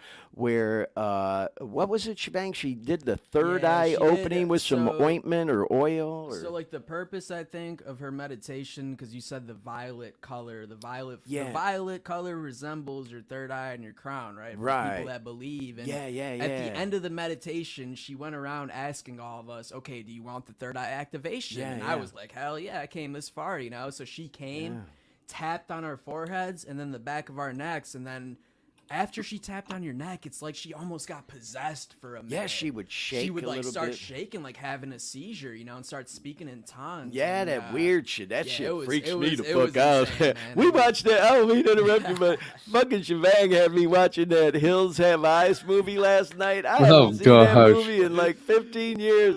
It freaked me the fuck out, and I didn't tell you this while we were watching it, but I was thinking, oh my God, this is like that fucking crazy lady that did the meditation. I mean, she was a nice lady. I don't mean that. It ain't disrespectful way to people that are into all that shit, but I will say, all that speaking in tongue shit, that shit freaks me the fuck out. Next level.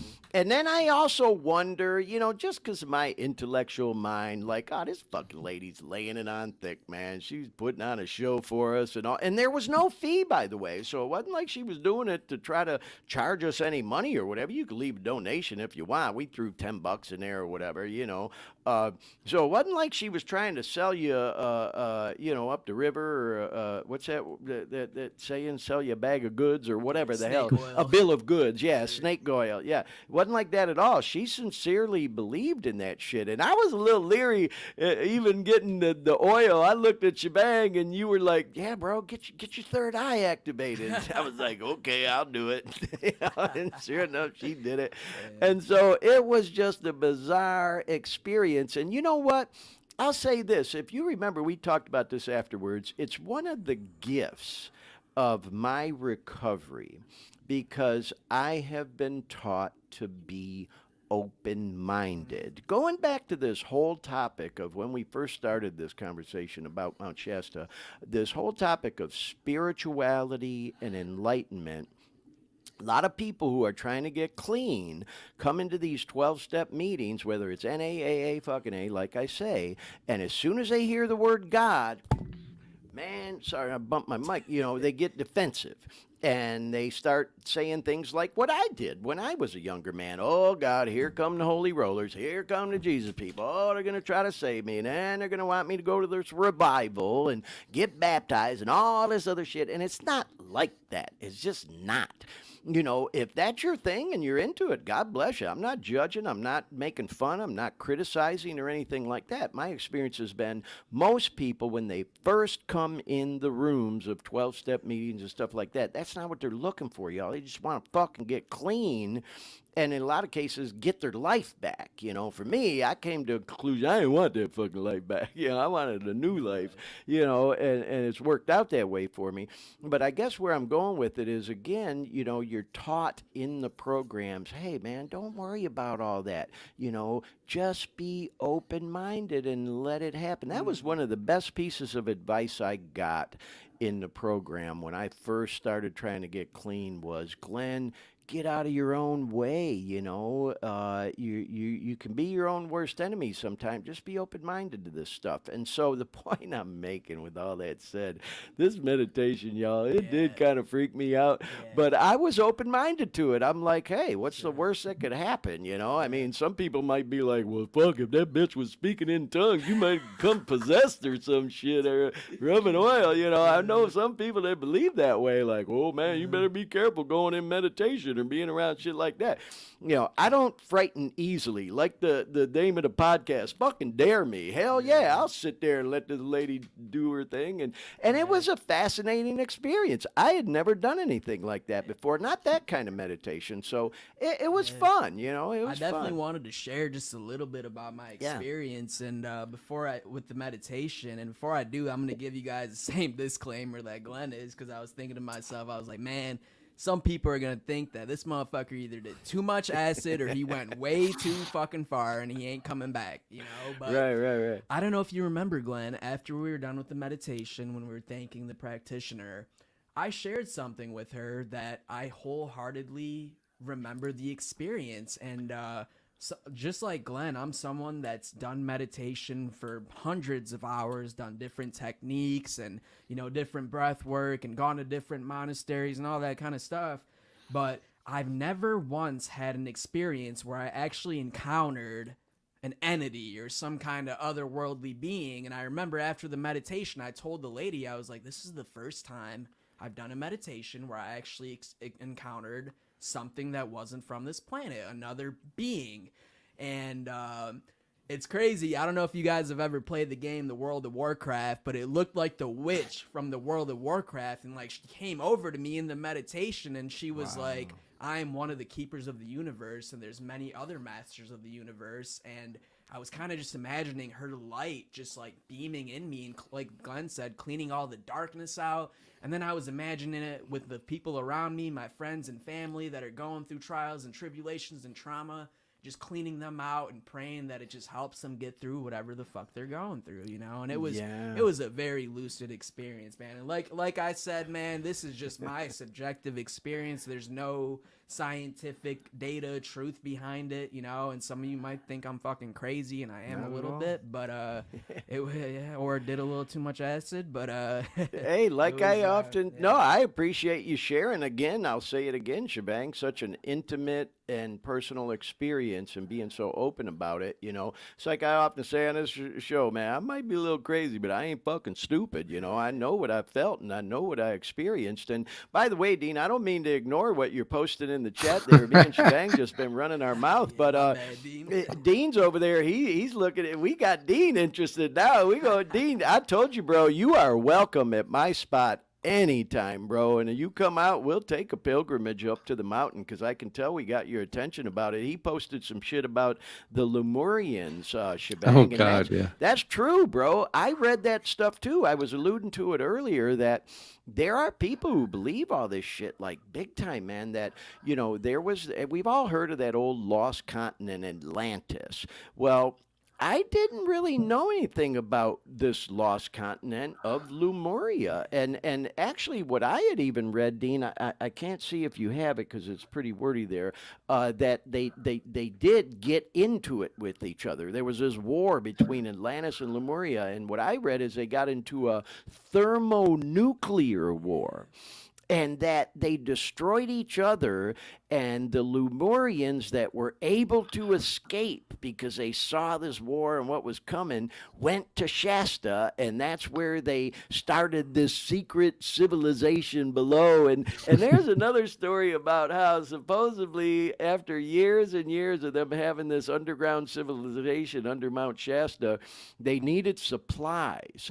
And so some of them went to town in Shasta, Yeah. and some dude that worked at like some store said, "Oh my God, these fucking 7 feet tall Hooded freaks people. and Yeah. Lemurians came in to buy supplies, and they were never seen or heard from again." So And I that's don't know, another man. crazy thing, Glenn, that I don't know if you realize about Mount Shasta is that this belief system is like so commonly adopted. Yeah, Like even oh, when we're yeah. at the restaurant, like Yeah. I'm thinking in my head, like I don't know if I want to ask her about the Lemurians because she's gonna think I'm crazy. And I asked one of the waitresses, I'm like, "So Yeah. what's up about the Lemurians?" She's like, "Oh yeah, they're here." Just Yeah. like so Oh, common just how we very think matter that, of like, fact. Didn't yeah, think like, twice just about how it. we think that there's fucking drugs in Detroit. Like, yeah, there's drugs Yeah. in Detroit. You know? They're Yeah. just like, yeah, they're here. And I'm like, And wow. I know who you're talking about. The girl we met the first night, Heidi. She was born and raised and lived there her whole life. And she, I mean, I'd say she had to be 40-ish or something. It wasn't like she was some young kid living in a fantasy world. She was very, you could tell she had her head on straight and all. And you're right. It was just very matter of fact, man. People do really, believe that stuff. So, So, I like were I you said. guys seeing any of those saucer-shaped clouds around the Well, mountain? Shivang, that's a whole nother story, dude. You sure you want to go down that road? Well, Because I we just do have posted stories. why. I just posted what the locals believe about those clouds. Oh yeah, The yeah. very last Well, one. I'll just I know Shivang, you got a story, and we'll answer your question, Dean. While we were out there at night, Shivang is really into all that stuff, and I am too. I like, I just find it's interesting and fascinating, especially since the Fed had reveal all their UFO documents and all that kind of shit. And so Shivang, when we were out there at night, he was looking for UFOs. And When I was meditating, I was trying Yeah. to channel some ETs. I was like, "Come take me back to my home planet," because I know I ain't here. So he's got a video, and I didn't put it in there because it's just you can't see can't see anything much. really. You might see Sure. like a white light real quick in the lower corner, or else I would have definitely shown it. But there was something in the sky. Now I don't know if it might have been a small plane flying to one of the local airports. It definitely wasn't a commercial plane. If it was a plane, I definitely saw some shooting stars and other stuff out there. So I'm just gonna say I ain't gonna say it was. I ain't gonna say it wasn't. I don't know, but there was something. We definitely both seen or saw something moving in the sky that we couldn't explain what it was. Could have been a shooting star. Could have been a small plane off in the distance flying to this like a Cessna type plane. I guess by definition, for you and me, Shibang, it was a UFO. yeah. It was an unidentified flying object. Yeah. It was something we don't know what it was, and it was Yeah. unidentified. So. I was trying to rationalize in every thought. I'm trying to think of the laws of physics in my mind, and I'm Yeah, like, dude, yeah. could Yeah, that be yeah. a spaceship, or could that be an aircraft? Like, would it be? I don't know, man. I don't fucking know, and I don't want to Yeah. sound all hocus pocus. Like Glenn said, Yeah, we were yeah, already yeah. kind of in that state of mind. Yeah, looking yeah, for we shit. were So looking. Maybe Yeah. it was just a fucking government research airplane. It definitely wasn't a commercial airplane. That's No, for sure. no, it Because wasn't was that. flying way too close to the mountain. Yep. Could have been a drone. Could have been some research. I don't know. Yeah. But anyway, with all that said, y'all, move it along, So obviously we had some very intense and powerful experiences, both during the day, during our hike up the mountain, at night and all. And then, like I said, we went on to visit some other spots that were recommended to us that are very popular around there. And so we, let's bring up the slides again, went to our next day, and you can see I made a little smiley face. That was our trip to that Mount Shasta area, and then we got this Airbnb for the second night. And that one was a cool spot. It was obviously much, much closer to the mountain. I mean, it was literally almost like right across the street from the mountain. And so it was a little bit more. It was a couple $100 a night for that one. I liked that it was closer, Shivang, but I liked the first night Airbnb I like the first better. spot a lot. Yeah, That first spot, man. alien I suite, want to just shout out whoever the people that did that, because they did a really good job. You Yeah. can tell that they weren't just trying to make money. Like, they actually had a Yeah. passion about Mount Shasta, and that was Yeah. a beautiful spot. I would recommend it to anybody. Yeah, we got to go on Airbnb. I got a email to put a review for them, and we will. That was a fun spot. But this one was very nice too, and a lot closer. So anyway, then the next day we hit this spot. You can see how close it still is to Mount Shasta, but this is Lake, and I hope I'm pronouncing it correctly, Siskiyou, Siskiou, Siskiyou, and it's a real popular and famous and well-known lake in the area there. And I'll show you another picture of it. There it is. You can tell Shivang and I were right at the shores of Lake Siskiyou. And Dean, we have a video as well. Let's go ahead and play the next video of this area to give our viewers a little bit more of a feel for what this spot was like. Check it out, y'all. There's Mount Shasta. And we are here at what's called Lake Siskiyou. And it's beautiful. This is really kind of nice. Having the lake view. And there are people out here. I was way over there, sun as bright as can be, but it's beautiful out. It's not too hot. Air temperature is really nice. And at the mountain right there where we were up there today. We was all the way up there, not at the top, but we were definitely in Mount Shasta. Anyway, yeah, beautiful view, man. This is so cool. Really nice. Peace. So, Dean, I see you got a kick here. I'm talking about how peaceful it is, and Shivang brings up some Detroit rap on his phone. But this was a cool spot. I was telling Shivang, it reminded me a little bit of Lake Tahoe.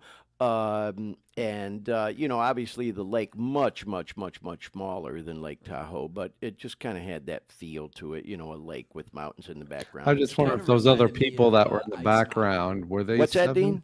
I was just wondering if the other people in the background, were they 7 feet tall? Or... Yeah, right. Yeah. I was laughing with Glenn because, Ice Mountain, the water company, I was literally telling Glenn, I was like, dude, I feel like Ice Mountain actually came here and took this same exact picture and put it on their fucking water bottle. Yeah, actually, it is very, that's postcard right there. But anyway, well, let's go on to this. You can see here, this is us just vibing at the mountain and then, having a good time. And then we moved on from here, y'all, to another spot that was recommended to us by a few people. We mentioned that girl, Leslie, earlier. She highly recommended we go here, and a couple other people, that girl, Heidi. In fact, we met this girl, Heidi, the waitress, and she gave us a list of spots to check out. And then I told her, I go, hey, I got a friend, this girl back in Sac recommended we go to McLeod Falls. And remember what she said, Shivang? She goes, oh, man. Everything. She goes, that tops everything I just told you about. If you go anywhere, go there. And, so we had our mind made up. We were going to McLeod Falls. And look at that, y'all. There's a couple of still shots. You can see the one on the left, from a little further back, and then the close-up. And man, oh man, was this a great spot. And I'm so glad we went. They have, and keep it in mind, this is right there in the Mount Shasta area, y'all. It was, I think about a 15-minute drive, but that mountain's so freaking tall, you can still see it anywhere you go and definitely still feel the energy. Although I will say, Shivang, did you notice this, that, like I just said, you still feel the energy and the pull of the mountain, but the further away you go from it, it lessens. It lessens. 100%. When you're on that mountain and hiking it, it is unmistakable. The gravity you feel, but the further back you got from it, it seemed to go less and less. And like I said, even if there's something you're holding on to inside of yourself, and the closer you get, the sicker you're gonna feel. Well, in any case, y'all, we do have some video. In this area, the McLeod Falls, they have what's called the upper falls, the middle falls, and the lower falls. And we got a little bit confused at times at where we were, because we didn't know if the upper falls was looking down on these or the lower falls was looking up at these. But there's actually different falls. So this particular area here is called the Mid Falls. But Dean, let's go ahead and play the next video. Um, And this would be number 8, probably. yeah, the 8th. All right, y'all. I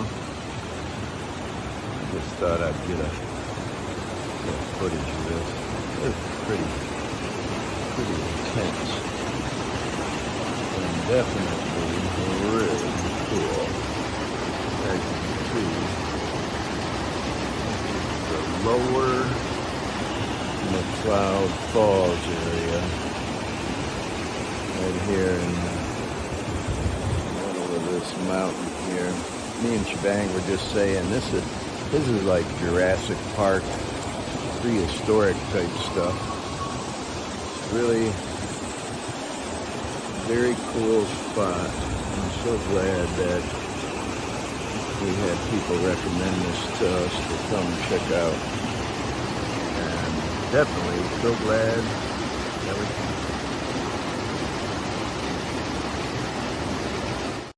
Yeah, so again, I know, as we were watching, I was thinking to myself, anybody watch, it might be like, oh, Jesus Christ, sitting here watching some guy's fucking home movies, of his vacation.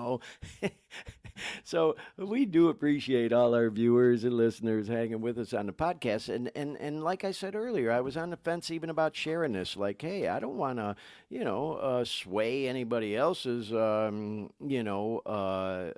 experience. And so Kelly just chimed in, absolutely beautiful. And I appreciate that, Kelly, because like I said, I was like, well, I want everyone to experience it for themselves. Right. But hopefully by showing some of this stuff, it might inspire someone else to go. Now, Dean, I got to give you a heads up about something, and this is all on me.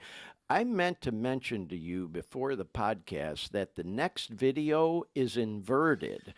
It's you've been telling me to film videos like widthwise for weeks, literally, and Shivang filmed the next video, and God. the clip is, a widthwise video. It's of me, on this rock that you see here in the middle of the picture on the left. I actually walked through the water and sat on the rock, and I'm there facing the waterfalls, meditating. And I sat there taking in the power and the energy of that fall for about 10 minutes. So, and Shivang got a video, just a short, I think it's about a 10-second video clip. It's not very long. So we can skip right over it, but if you want to, Let's if you play can invert it. it. Everybody just turn your heads this way.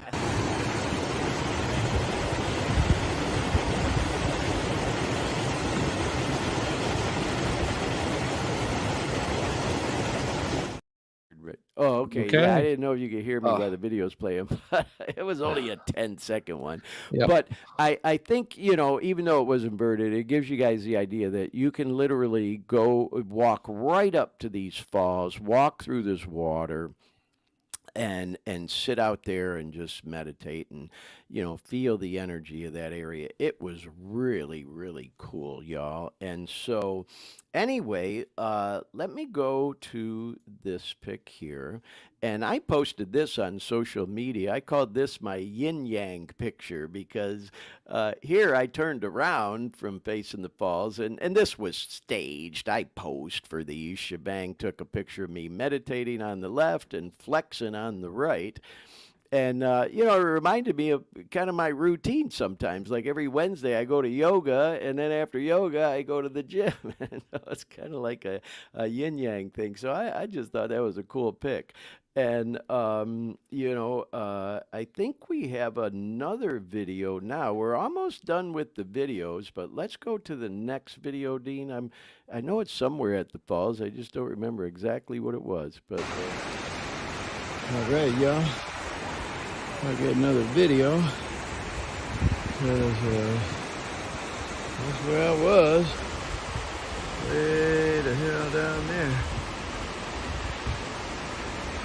And walked all the way down there and all the way back up. Definitely a beautiful spot. McCloud Falls. All right, so there you go. That was from the look down on these from up above. We just kind of drove a little ways down the road in this park area to go get that view. So let's go to the next video, Dean. We're almost done with these videos just to give people a little bit more of a feel of the area there. All right, here at the upper falls area of McCloud Falls. Yeah, it's just so beautiful here. Get a little video of this. This is peaceful here. This is very peaceful. And it goes down that way.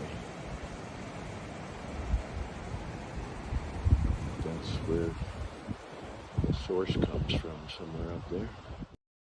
So that one is at the upper falls, but we didn't walk the trail all the way back to the full view. That was just kind of like where the source was.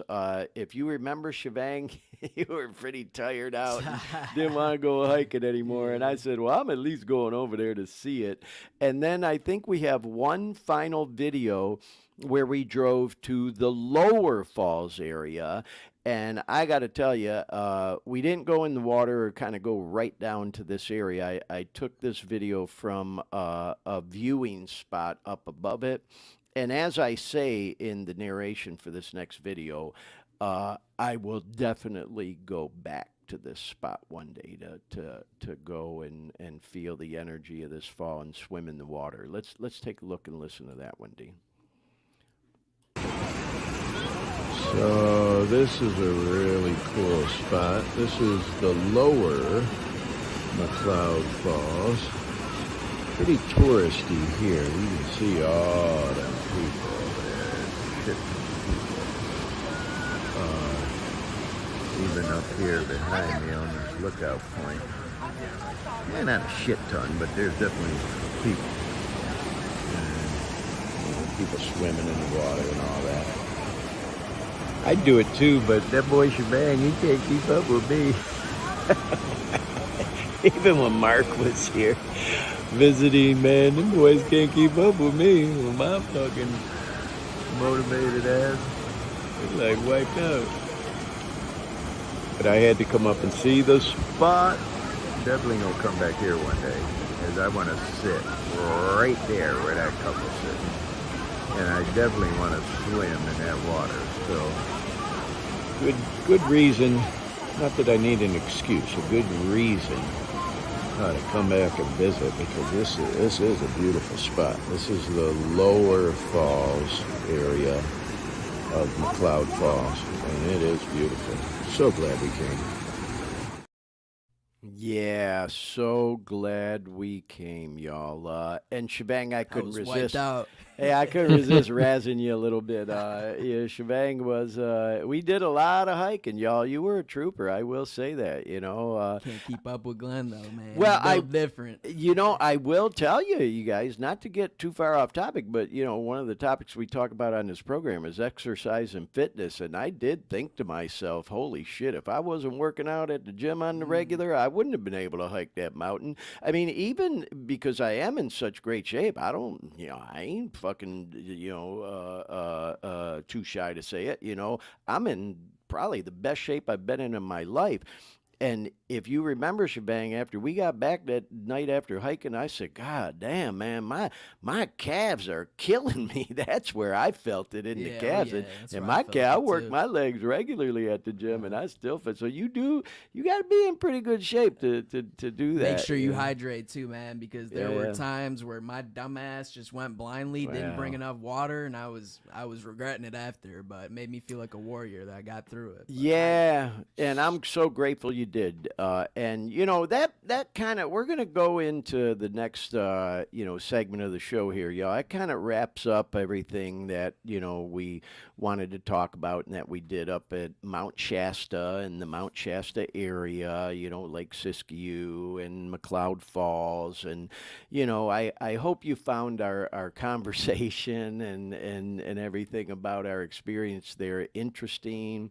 entertaining and enlightening, perhaps, and maybe motivated you to seriously consider a trip to Mount Shasta. I just can't recommend it enough to anyone.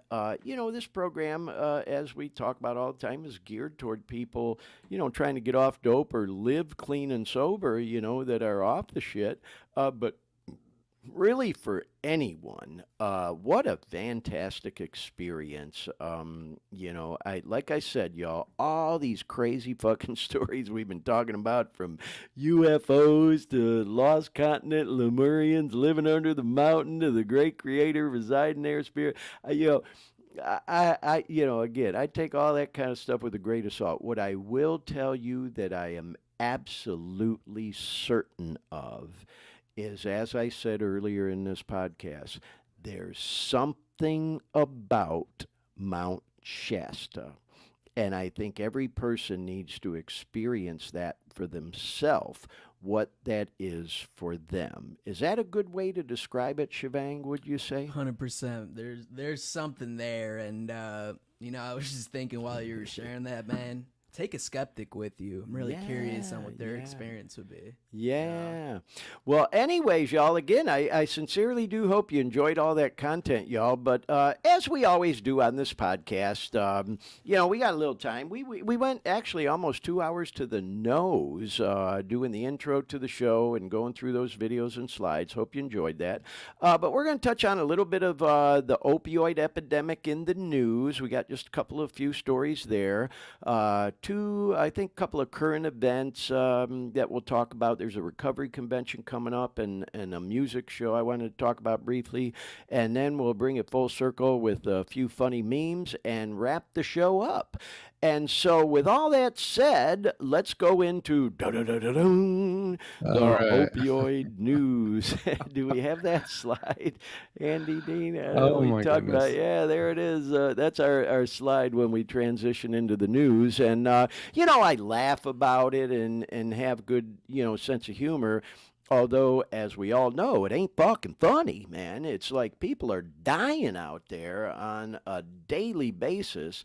Like we say in the introduction to this show, by the time we finish this program, based on the latest hard stats, not numbers that we make up, these are governmental statistics that have, think tanks and research groups that do these reports, that 8 to 10 people will die in the United States by the time we finish this podcast, or will have died. It's fucking insane. And again, going back to the reason why I even do this podcast, y'all, that we do this podcast, because I don't think of it as mine. I really don't. I think of it as ours. I've said many times, kind of had an idea and a vision to do it, but this podcast truly has taken on a life of its own. And Shivang, I can't thank you enough for being a guest on the podcast again today, because you've been on with us before. And of course, Dean, I can't thank you enough for agreeing to work with me on this podcast and do all the wonderful things you do to keep us going. So with all that said, we do kind of we found that we've just kind of developed this little bit of a format that we do, and one of the things is we do like to keep up with opioid stories in the news, and this one caught our eye because it literally just came out Friday, that in Oregon, and this is not unique, by the way, y'all, we come across stories like this all over the country every single week. And just thought I'd show this one because I was going to ask you, if you remember, Shivang, before we went on the air, I said, so bro, do you think the fentanyl and opioid epidemic is getting better, or is it getting worse? What do you think?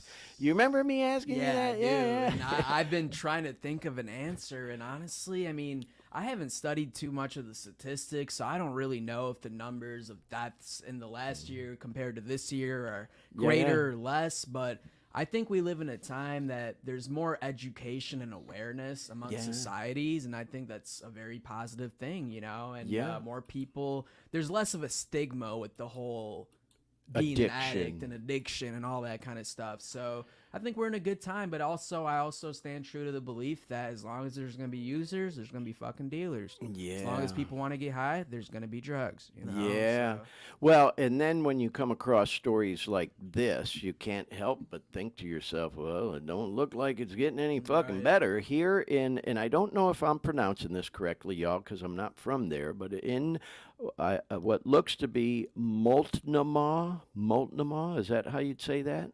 Apologies to anybody from there if I'm not saying it right, but Multnomah County in the Portland, Oregon area, just this past week, sheriff's deputies found what is a record, the largest synthetic opioid seizure in the agency's history, over $400,000 worth of fentanyl. Just fucking crazy. So, in my humble opinion, based it because I do keep up on this stuff. I'm researching and keeping my eyes open for stories like this all the time. So, you know, if it's something I think is relevant enough, we'll talk about it on the podcast. I see stories like this all the fucking time. And so let's go to the next slide, and we're going to go all the way across the country to your hometown, Shivang, my hometown too, although I haven't lived there in over 30 years. You know, this is not far from where you live, Shivang. And I know you don't mind me saying you live in No. Livonia, which is Yeah, a of suburb of Detroit. Well, Pontiac is also a suburb of Detroit. And this story caught my attention, kind of fucking blows my mind. This landlord goes to collect some overdue rent from these tenants he's renting a place to in Pontiac, and he finds them passed out from an opiate overdose. And luckily, as it says there, he got to them just in time and called 911.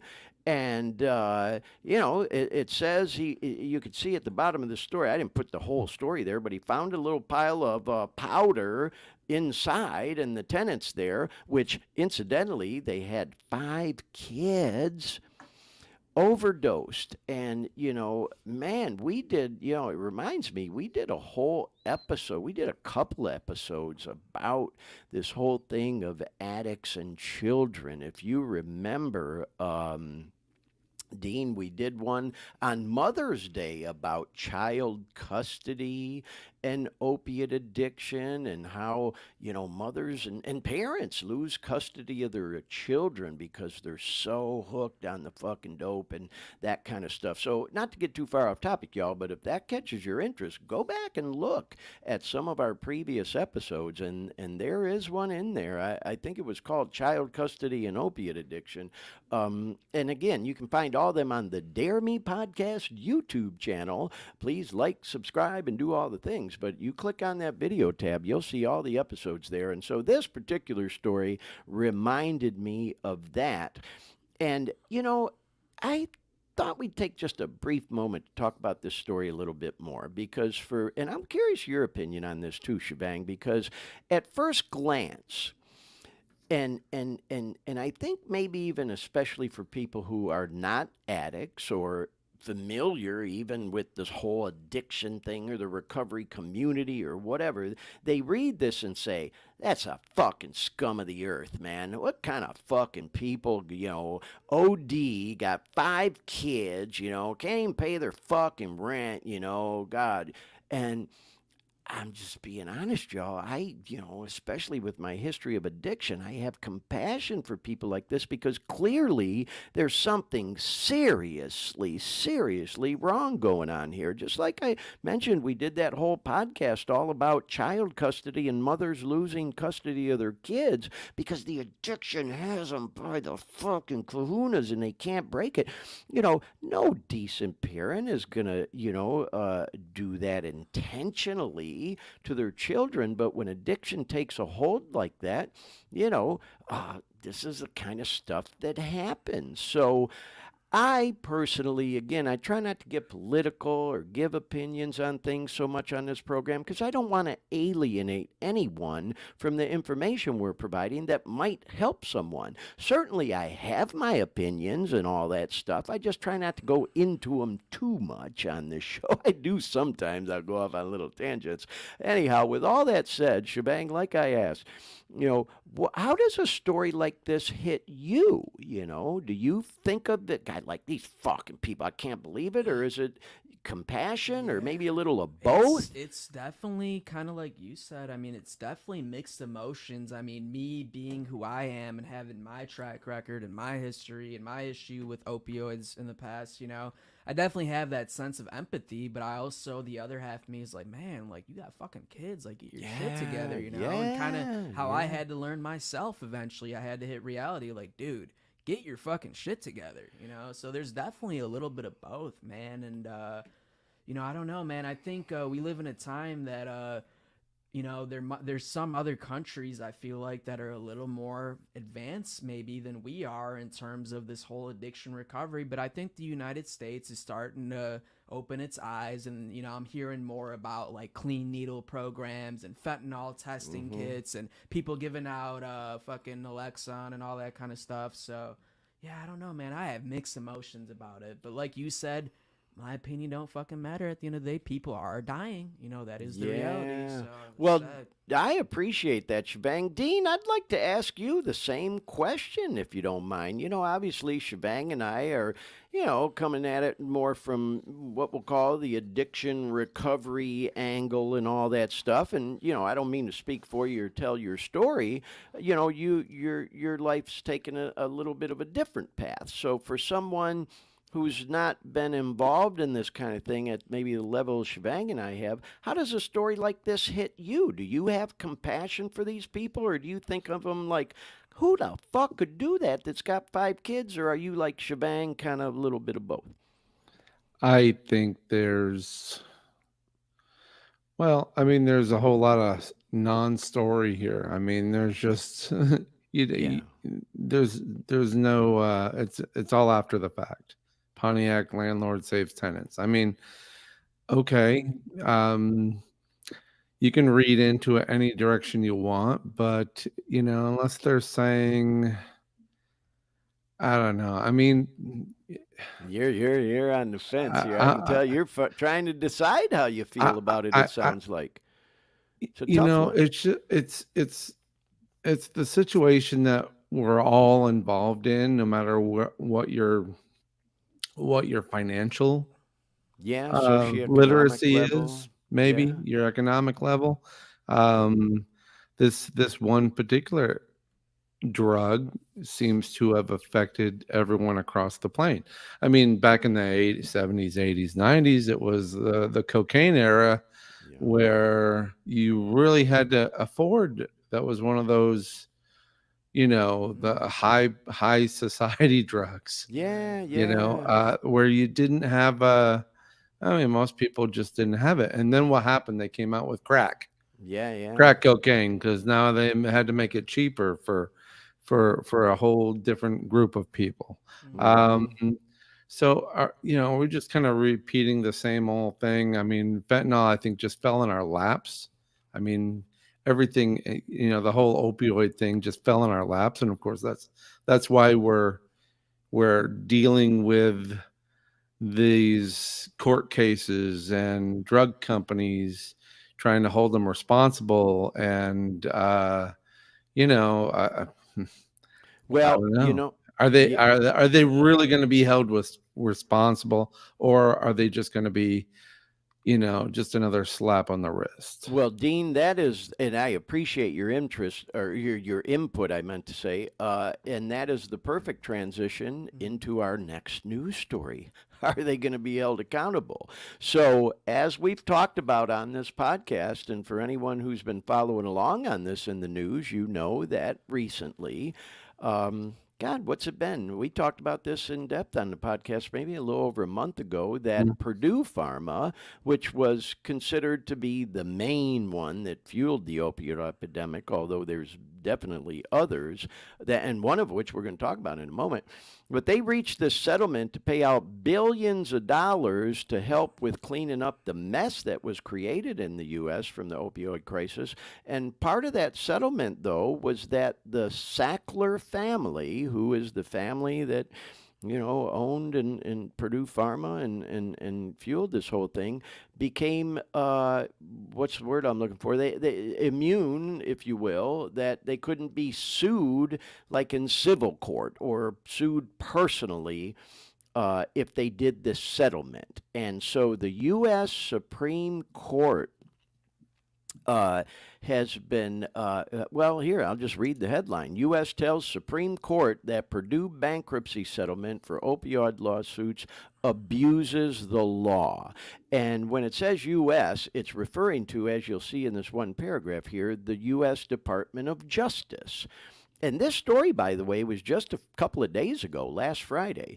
The Department of Justice asked the U.S. Supreme Court to stop Purdue Pharma from proceeding with a bankruptcy settlement that protects it, Sackler family owners from lawsuits. And that was a stipulation that Purdue had as part of their settlement, that they would pay all these $1 billion if they became immune. That's the word I was looking for, to these lawsuits. And so that's what's happened. That's what was agreed to. And they're supposed to be starting to distribute the money, although we haven't heard a lot about that in the news yet.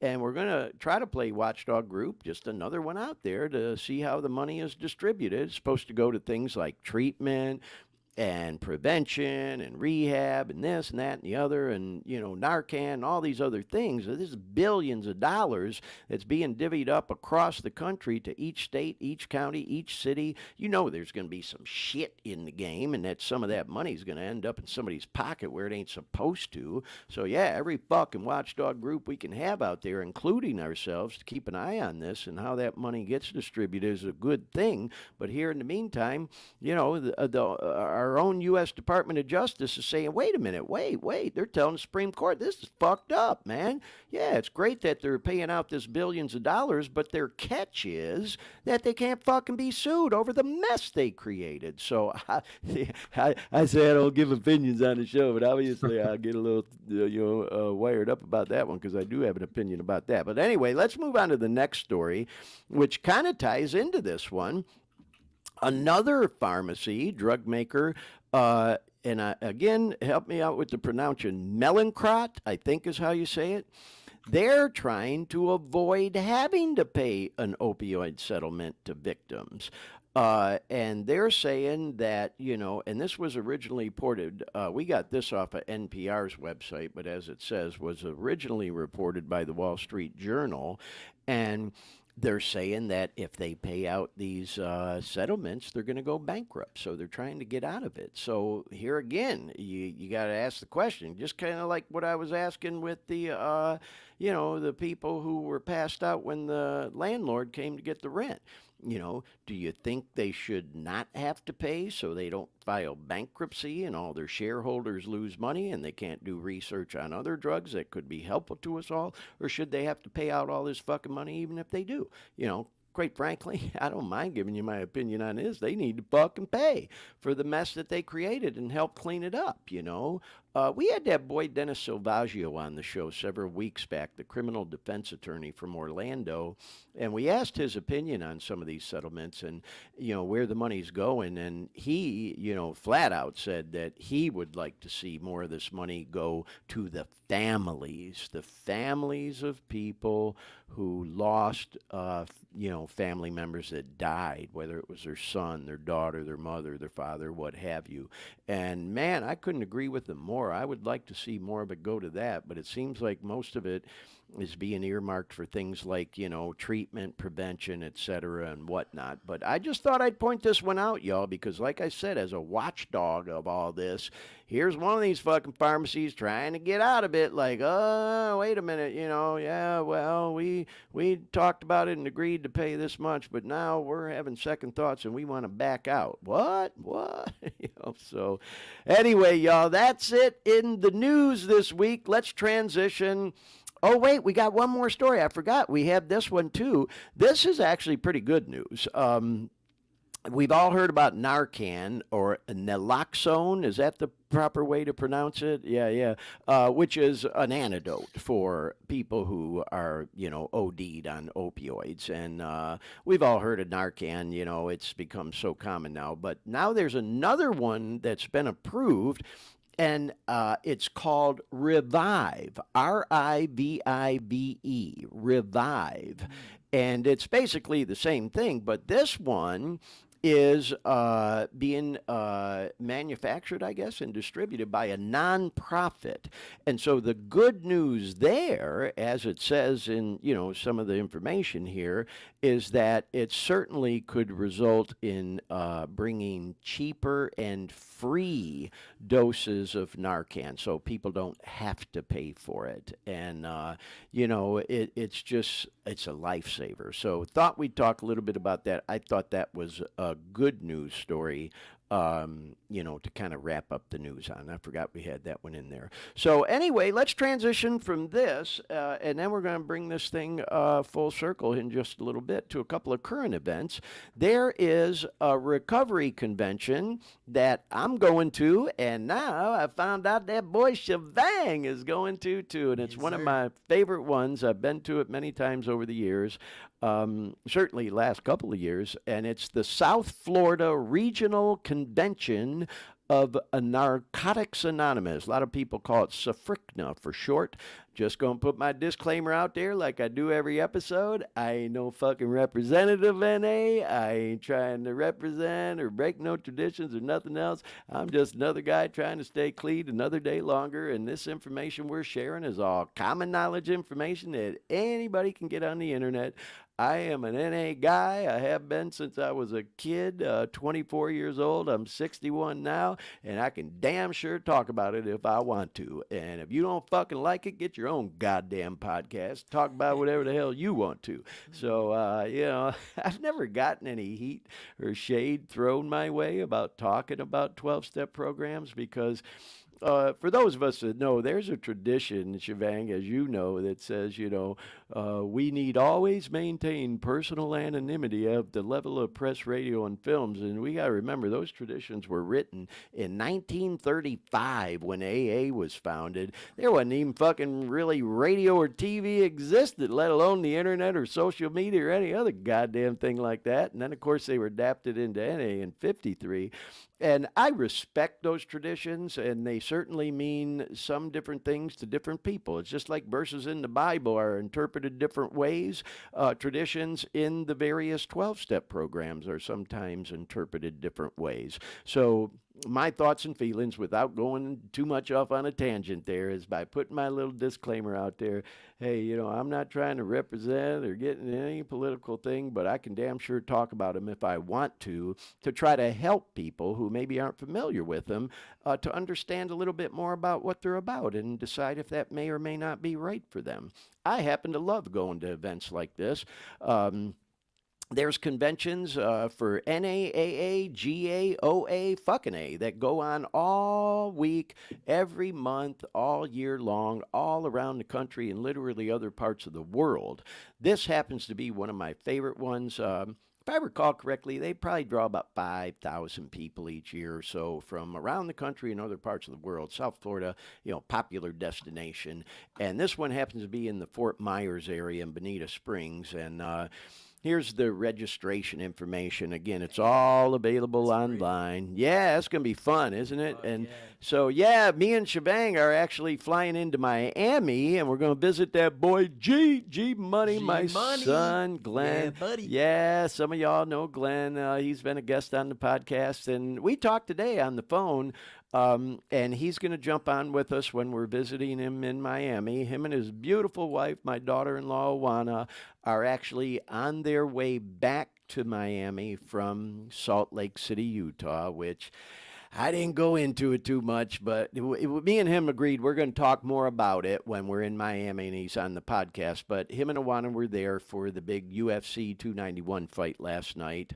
And if you follow our stuff in this podcast, you know that G and I know you are too, Shivang, big fans of Dustin the Diamond Poirier, who was beaten last night by another UFC fighter I actually very much like is Justin Gaethje. And holy fucking cow, talk about a dramatic finish to a fight, man. Oh, man. I'll say this about Dustin. I saw him a little bit of his post-fight press conference. What a classy guy. Right. He's a classy guy, not a sore loser or anything like that. gave props to Justin. And you know what? For those of us that follow that kind of stuff, kind of getting off topic a little bit, that was their second fight. Dustin won the first one.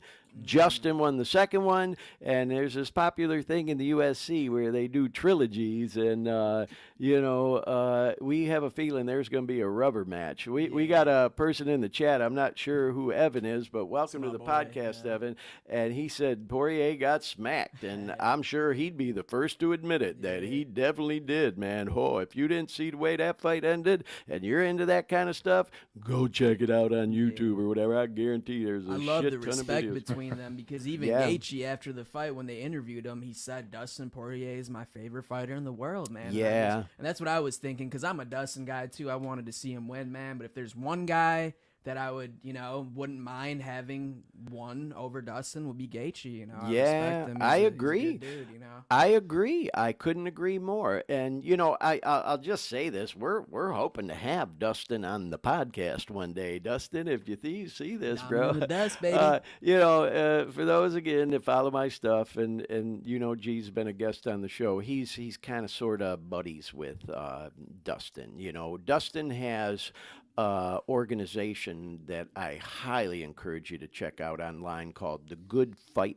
Foundation, and it's a nonprofit, and they do good work, y'all, helping like young kids with cancer and things to that nature. You get the idea. You can read all about them online. They do good work.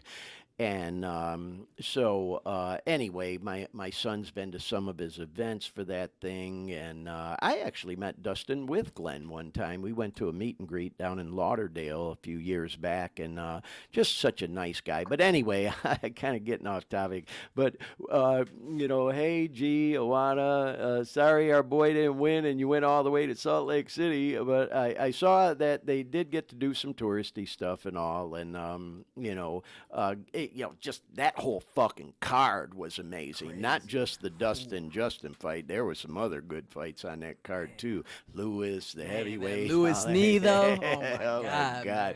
So they saw a hell of a show. But in any case, we're going to talk more about that and do a little more deep dive into that whole experience when we're in Miami. And that should be a fun show because, we'll have Shivang on there. We'll have G on there. Of course, me running my mouth, Dean on there. That'll be fun. That's coming up in a couple weeks. Sorry, I just jumped ahead to the leg kick to Dustin's head there. Oh, my God. I told you. Man. Yeah, that's how he went down. For those who may be still with us or come across as that didn't see it, it was intense. I had to take a peek. So yeah. Oh God. But anyway, so back to this convention. We're flying into Miami. We're gonna spend a couple days there, and then hop in a car, and it's just like a couple hours over to the other side of the coast of Florida, over to the West Coast, and we're gonna spend a few days here.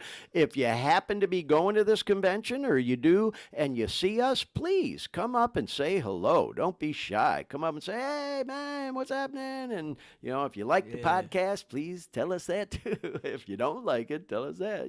What's that old saying in the business, Dean? Any attention is better than no attention at all when you're trying to promote a show or whatever. But like I said, man, we haven't had any shade thrown our way or gotten any heat. I think we are doing good work and good stuff, and hopefully if somebody's watching and they're looking for a recovery-oriented event to go to, might be able to make it to this one. It's a lot of fun, y'all. And if you're somebody new to getting clean, living clean, the recovery life and all that, these conventions are so fucking awesome because they have all kinds of seminars from like 8 o'clock in the morning all day long. They have pool parties. You can see here they got a water park. They have big speaker meetings. They bring speakers in from all over the country and other parts of the world that have these great motivational speeches about getting clean, living clean. You can see they have a big banquet. The theme this year is tropical attire. So me and Shivang were saying we got to go get some fucking hula shirts or some shit, It's just a lot of fun, and you'll meet a lot of like-minded people, and and I believe in that old saying, man, strength comes in numbers, and when you leave these conventions, man, you ride the wave of that for weeks after. Me and you, Shivang, we've been to a couple couple of conventions. yeah. We went to one in Florida, the Fricna, Fricna Dacna, and fucking Merkna. Merkna. Yeah, yeah. So anyway, y'all, I can't encourage you enough to check this one out, and this is one that we'll be at. So if you do see us, please come say hi. Here is another current event, and I'm so happy to announce this, y'all. I got my motherfucking ticket. I'm going to see one of my favorite artists from the land down under, this young girl, Mallrat. And she's doing just a few shows here in the States and then one in Canada. And I message her and DM her, and she replies to my shit. It fucking blows my mind, you know. And I told her, when you going to have some state dates in the States? And she had been saying soon. And so these were announced, and I'm going to see her in San Francisco on September 12th, and this is a small club. I've never been there, but I checked it out online. It's called Bimbo's 365 Club, and tickets are not expensive at all. You can get tickets for like 25, 30 bucks. And if you don't know who Mallrat is, I highly encourage you go check her out, look her up on YouTube, do a deep dive into her stuff. She's been around for several years. You know who she collabs with? Shivang is that girl Benny. Yeah, that you Benny, and I. man. Shout out Benny. Great Yeah. artist. Well, hey, Mallrat and Benny just actually wrote and performed the theme song for the FIFA soccer tournament, you know, the women's soccer tournament. And, you know, they have a theme song for that thing every year, and they did it this year. And so, yeah, man, Mallrat, she's the real deal, y'all, and great music. She has this tune, Rockstar, that I love, man. Anyway, go check her out, y'all. I couldn't resist giving that girl, Mallrat, a plug. Let's sell out Bimbos in San Francisco and those other shows. I actually thought about going down to the Troubadour in LA, but I don't want to have to put pressure on myself to make it all the way back to San Fran for the show the next night. But anyway, shout out Mallrat and Benny too. So anyway, yep, there's I just thought I'd show this. This is my confirmation of my ticket, y'all. And there's a picture of Mallrat. You can see right there. Beautiful young girl in her 20s and such a talented artist from Australia.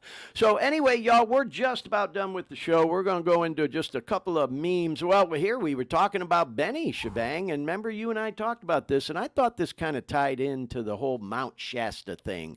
A good way to wrap up the show. And I had seen these already before Benny even posted them, but I just thought it was kind of cool. We love her so much that she's kind of into the same type of stuff we are, you know, vibes and energy. And you can see the photo on the left is a photo from the Webb Space Telescope of this Eye of God nebula. And she posted this fascinating similarities between the human body and the universe. Look at that one. And then this one's pretty bizarre, too. She put side by side this picture of this, you know, photo of the universe and a brain cell. And it's so fucking bizarre, especially if you look at the one in the universe. There's a bright light in the middle and then the one below it. You know, people talk about us living in the Matrix and all that shit. This is just bizarre. And then look at this one.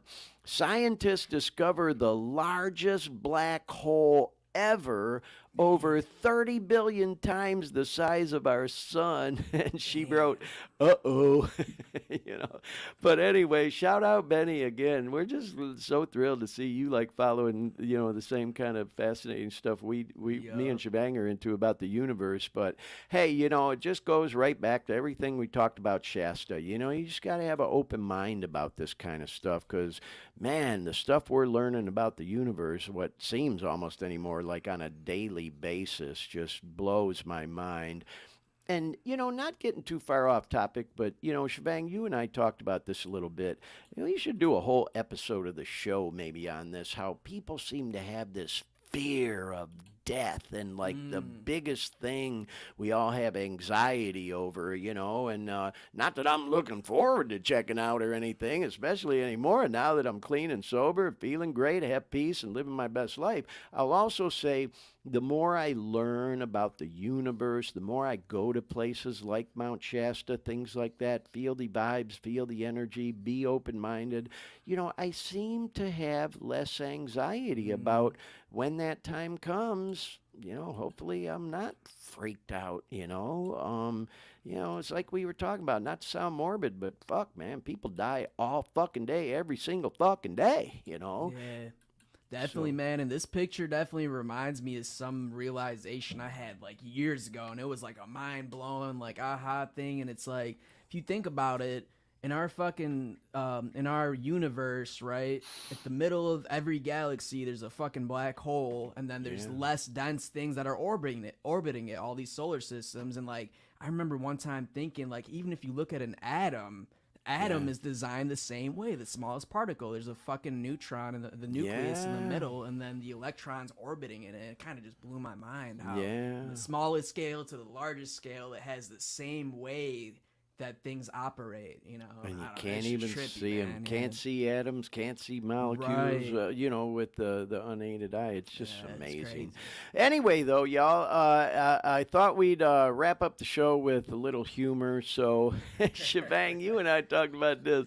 I'm gonna piss off some of my old timer friends in the program. That's about and God bless this guy, whoever he is or was or whatever. I mean, that's somebody's father or husband or whatever. But me and Shivang joke about it all the time, but half serious that, when you're a person involved in the 12-step programs, and not to scare anybody away who may be new or thinking about attending, but sometimes you do come across these old timers who've been around, AA, NA, fucking A, whatever, pick one. I ain't picking on any of them. And they're like, this is the way you do it, and that's the way it is, whether you like it or not. And man, we're just like, oh, fuck all that. It's like I've been telling you lately, Shivang, I'm at a place in my life where I just live by that. Hey, take what you need and Yeah. leave the rest. Not everything's necessarily going to apply today. Maybe it will down the road, but I'm taking what I need and leaving the rest for now. And I just thought this was funny. I subscribe to a Facebook page, and I think you do too. It's called Offensive Recovery Memes. And they certainly could be offensive to some people, but if you subscribe to the page, you know what you're getting. And it's so Right. funny sometimes reading the comments because people literally will get offended, and some of us will be like, dude, you fucking subscribe to a page called Offensive Recovery What do you Memes, and now you're expect? getting offended. What the Right. hell? So Yeah. you got to have a sense of humor. And Yeah. so this guy says you need to work the steps so you can be happy, joyous, and free like me. You don't look too happy, joyous, and free, Yeah. man. I've said it before. It's like, I joke around, but I say it a lot, man. I'm getting older, but I refuse to grow up, and I hope I never become a cranky old fucking man like that guy looks like he is, whoever he may be. God And I bless just him. wanted to reinstate something you said, Glenn, that I think is so important for viewers, man. For anybody that might be in a stage that's getting clean and you're like, I don't know what path to go. I don't know if this recovery shit's for me. Something that Glenn just said that I have to keep reminding myself, take what you fucking need and leave the rest. There's a lot Wow. of beauty and a lot of things you can learn. Yeah. But if you're looking for differences, you walk in a meeting, and no offense to this guy, and you see a motherfucker like that, if I walk in, I'm Yeah. like, man, I'm learning about peace from this motherfucker. Right. I can really talk my way out that bitch and then Yeah. deprive myself of all the beauties and all the things that can come if I, Yep. take what I need and leave the Yeah. rest. Well, we talked about that too, Shivang. That boy Mark, a friend of mine, he's been on the podcast, when we took a trip to Tahoe, where he said that too, that, sometimes people will get to this point here where they're so fucking cranky, and he'll think to himself, that's what 25 years looks like? That's what 30 years clean looks like? I don't want nothing to fucking do with that. So we have to remember, like I like to say, don't judge the whole program by one individual that may be like this. And again, no disrespect to this guy. We don't even know if this guy is in the program or if he even still alive or whatever. Somebody just posted a meme because he obviously looks irritated. But what he represents is that there are new people who see some of these cranky ass old timers who, are what we call book thumpers, and they say, fuck, if that's what 20 years clean look like, I don't want nothing to fucking do with that, And so we got to remember, too, that you can't judge the program by one meeting, one group of people, and certainly not one individual. Don't label it. Don't stereotype the whole group of recovering people because of the action of one person. There's another saying I like to repeat that I was taught. when you go to groups like NA, fucking A, whatever, some are sicker than others, and some are sicker than most. You know, what do you walk into a 12-step meeting and think everybody's going to be perfect? Right. Did you think that when you went to the bar, that everybody in the bar was perfect? Or when you went to the dope house, everybody was perfect? So now all of a sudden you go to a 12-step meeting, and if not everybody's perfect, well, then this ain't for me. Them motherfuckers are all fucked up. What? What? You know, stick around till you meet some people like Shivang and I met in a 12-step program, and we're like bros, you know? And it's like... I'm so glad he reinstated that because, you know, I know it's something that people might overlook, but the reality is something like that has walked people like me out of the fucking meetings before, and I had to come back and realize, like, dude, like, you can't just expect fucking perfection and, you know, from everybody. So I think it's an important topic because I'm sure there's a lot of younger people that might be going through hell, through withdrawals that, you know, that might have to think hear that this ain't for me, and don't Right. don't cut yourself short. Right. Well, hey, we got to give equal time to the women. And I thought you'd get a kick out of this one, Shivang.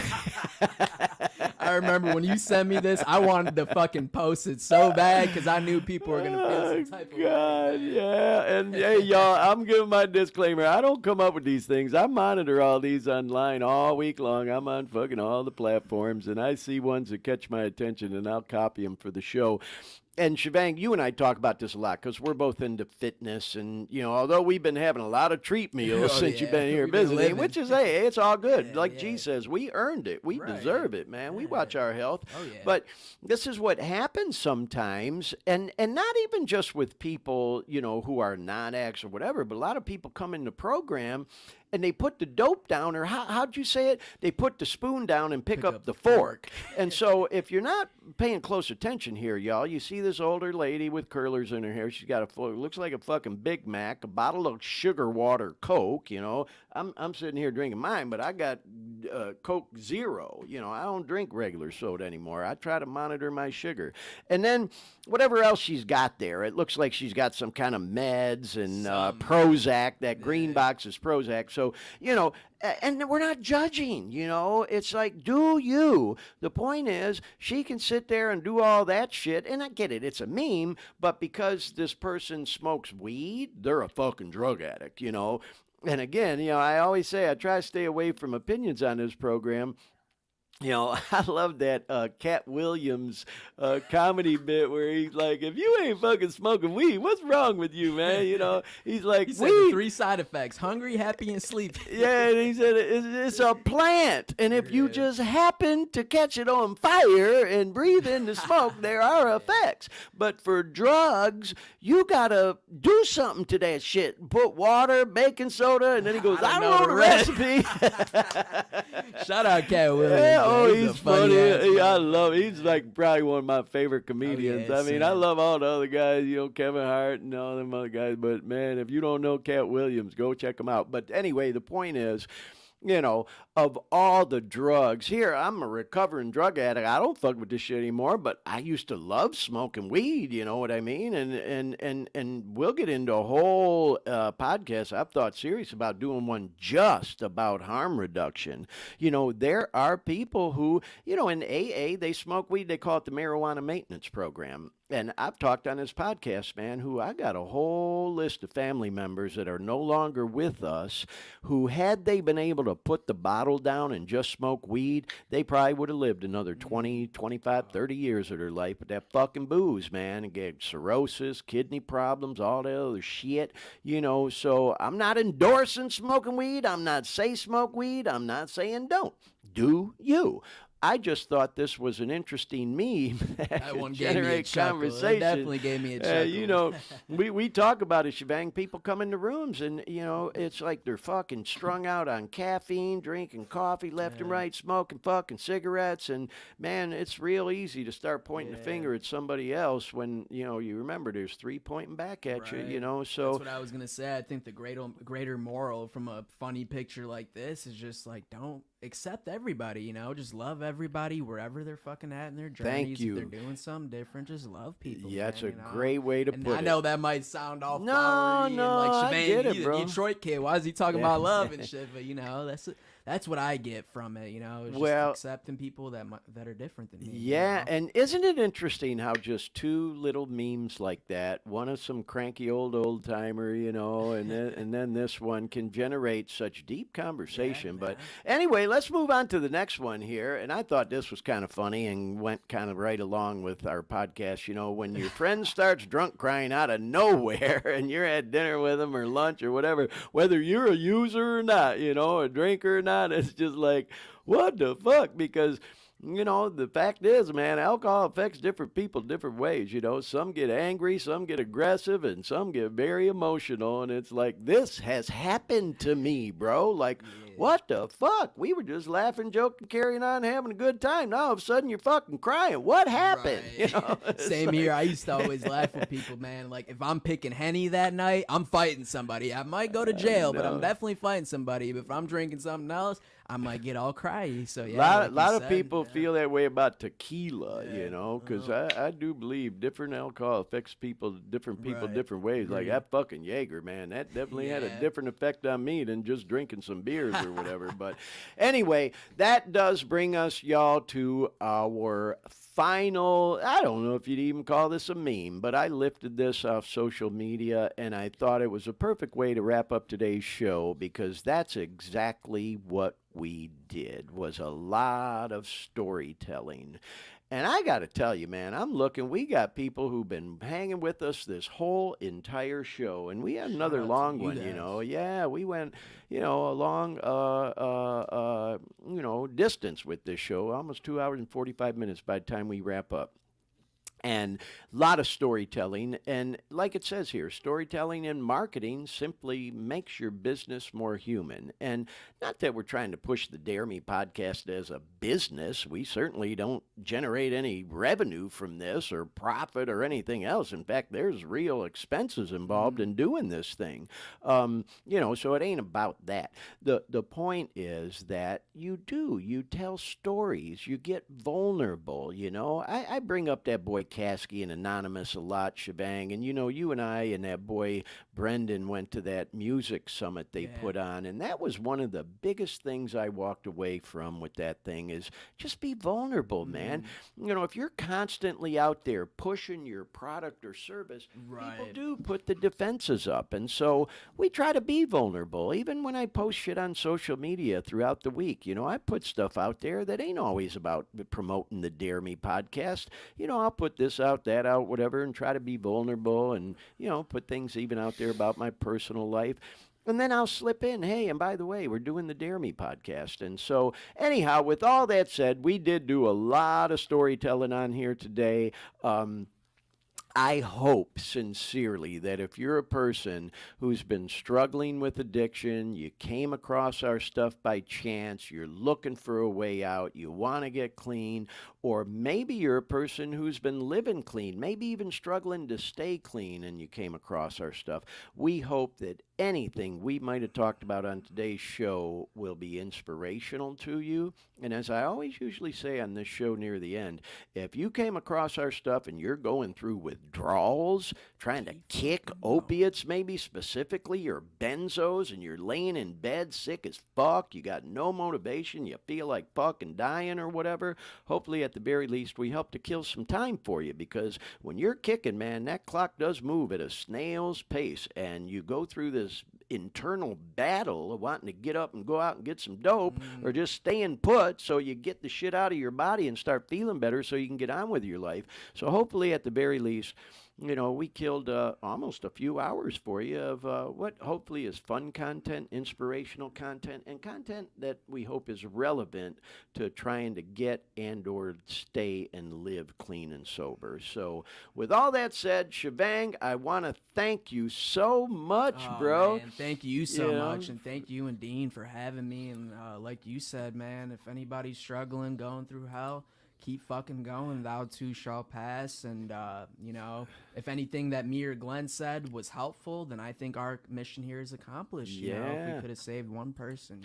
Well, I got to say, and pardon the phrase, y'all, I don't say this disrespectfully, but Shivang, you popped our cherry on the Dare Me podcast, because you literally are our first in-studio guest. It's a blessing. 20 man. episodes later, we've been set up to do it all along. And as you know, I've got some really cool local guests on that lined up that I want to have on the show. You went to that album release party with Lit. me last weekend for Moving Shit was Forward lit. Music. Yeah, we want to have Tyler and Shout out Josh Tyler, on. Josh, man. Yeah, Shit shout was out lit. Mr. G, Mr. shout G, out Max 17, yeah. shout out Spittles. We got a bunch of people we want to have on locally. And so now that you were our first in-studio guest, and I think it kind of went off without a hitch. Your mic's working good, camera shot's not so bad. You know, we'll start getting some more local guests here in the Sacramento area in the studio on the show. So thank you again, Shivang. You know, it's so wonderful having my buddy, my best buddy Shivang in town. Try not to get filled up here, Motherfucker, man. man, running me ragged though. But you know what's cool, man, is we get along. We have lively conversation, and sometimes, you know, it's like, hey, you go off and do your thing, I go off and do mine, and you know, we're just here vibing, and then we're gonna head off to Miami here in about a week or so and hit that convention, and then Shivang will be back up in Detroit, and then I come back to Sac for a week after Miami, and then I go to Detroit for my nephew and his beautiful wife's reception. And I'll see you there, and hopefully we can have you on the podcast when we do one live from Detroit City that weekend, you know? So, yeah. Anyhow, with all that said, Dean, anything you'd like to add before we wrap up? Appreciate your patience with us today, bro. Good show tonight. I definitely want to put Mount Shasta on my list, on my bucket put list. it on that bucket list. Yeah. And Kelly, want to say thank you to you. Man, looks like Kelly hung with us the whole show. She just chimed in the chat. Great show once again. Have a great rest of your night, boys. Thank you. We love you to death, Kelly. And Dean, thank you again. A rock star as usual, man. Everything went off without a hitch. And so in closing, just want to say this has kind of become, you know, our little saying at the end of the show, y'all. And Dean, I did see your Facebook post the other day. I appreciate it. That made me laugh, man. If you're going through hell, you're going through addiction, keep fucking going, you know. If you're one of them people like I talked about, laying in bed, going through opiate withdrawals or withdrawals from any drug, trying to kick it, man, we've been there, haven't we, Shibang? We know what it's like. We've been there, man. Yeah, and, it's you'll no get joke. through it. You'll get through it. And You'll come out with a new sense of wisdom, hopefully. Yeah, you know, if you make your mind up, thank you, bro. And if you really want to do it, you can get through it. If we can do it, you can do it. You know, we help each other, man. Like I like saying, my sponsor Shay, man, who Shivang got to meet, by the way. Man. Yeah, shout out Shay. You know, she told me when I first asked her to sponsor her, because it takes a little humility to do that. She said, Glenn, been around long enough. You know we don't do this alone, you know. And so that's a part of the whole recovery process. We'll talk more about on a later edition of the podcast, because we can talk about that for a long time. If you're a person, again, struggling, just hang in there, man. Just keep going, because it will get better. You got to get that shit out of your system and then start working on, you know, getting your thinking straight, because that's a part of it too. So anyway, with all that said, we really hope you enjoyed today's edition of the show. I hope you maybe do, like Dean just said, go visit Mount Shasta sometime, because, y'all, it was an experience. I'll say this, I will never, ever forget. So anyway, with all that said, y'all, have a great night, have a great rest of the week, and we hope to see you next time on the Dare Me podcast. Good night.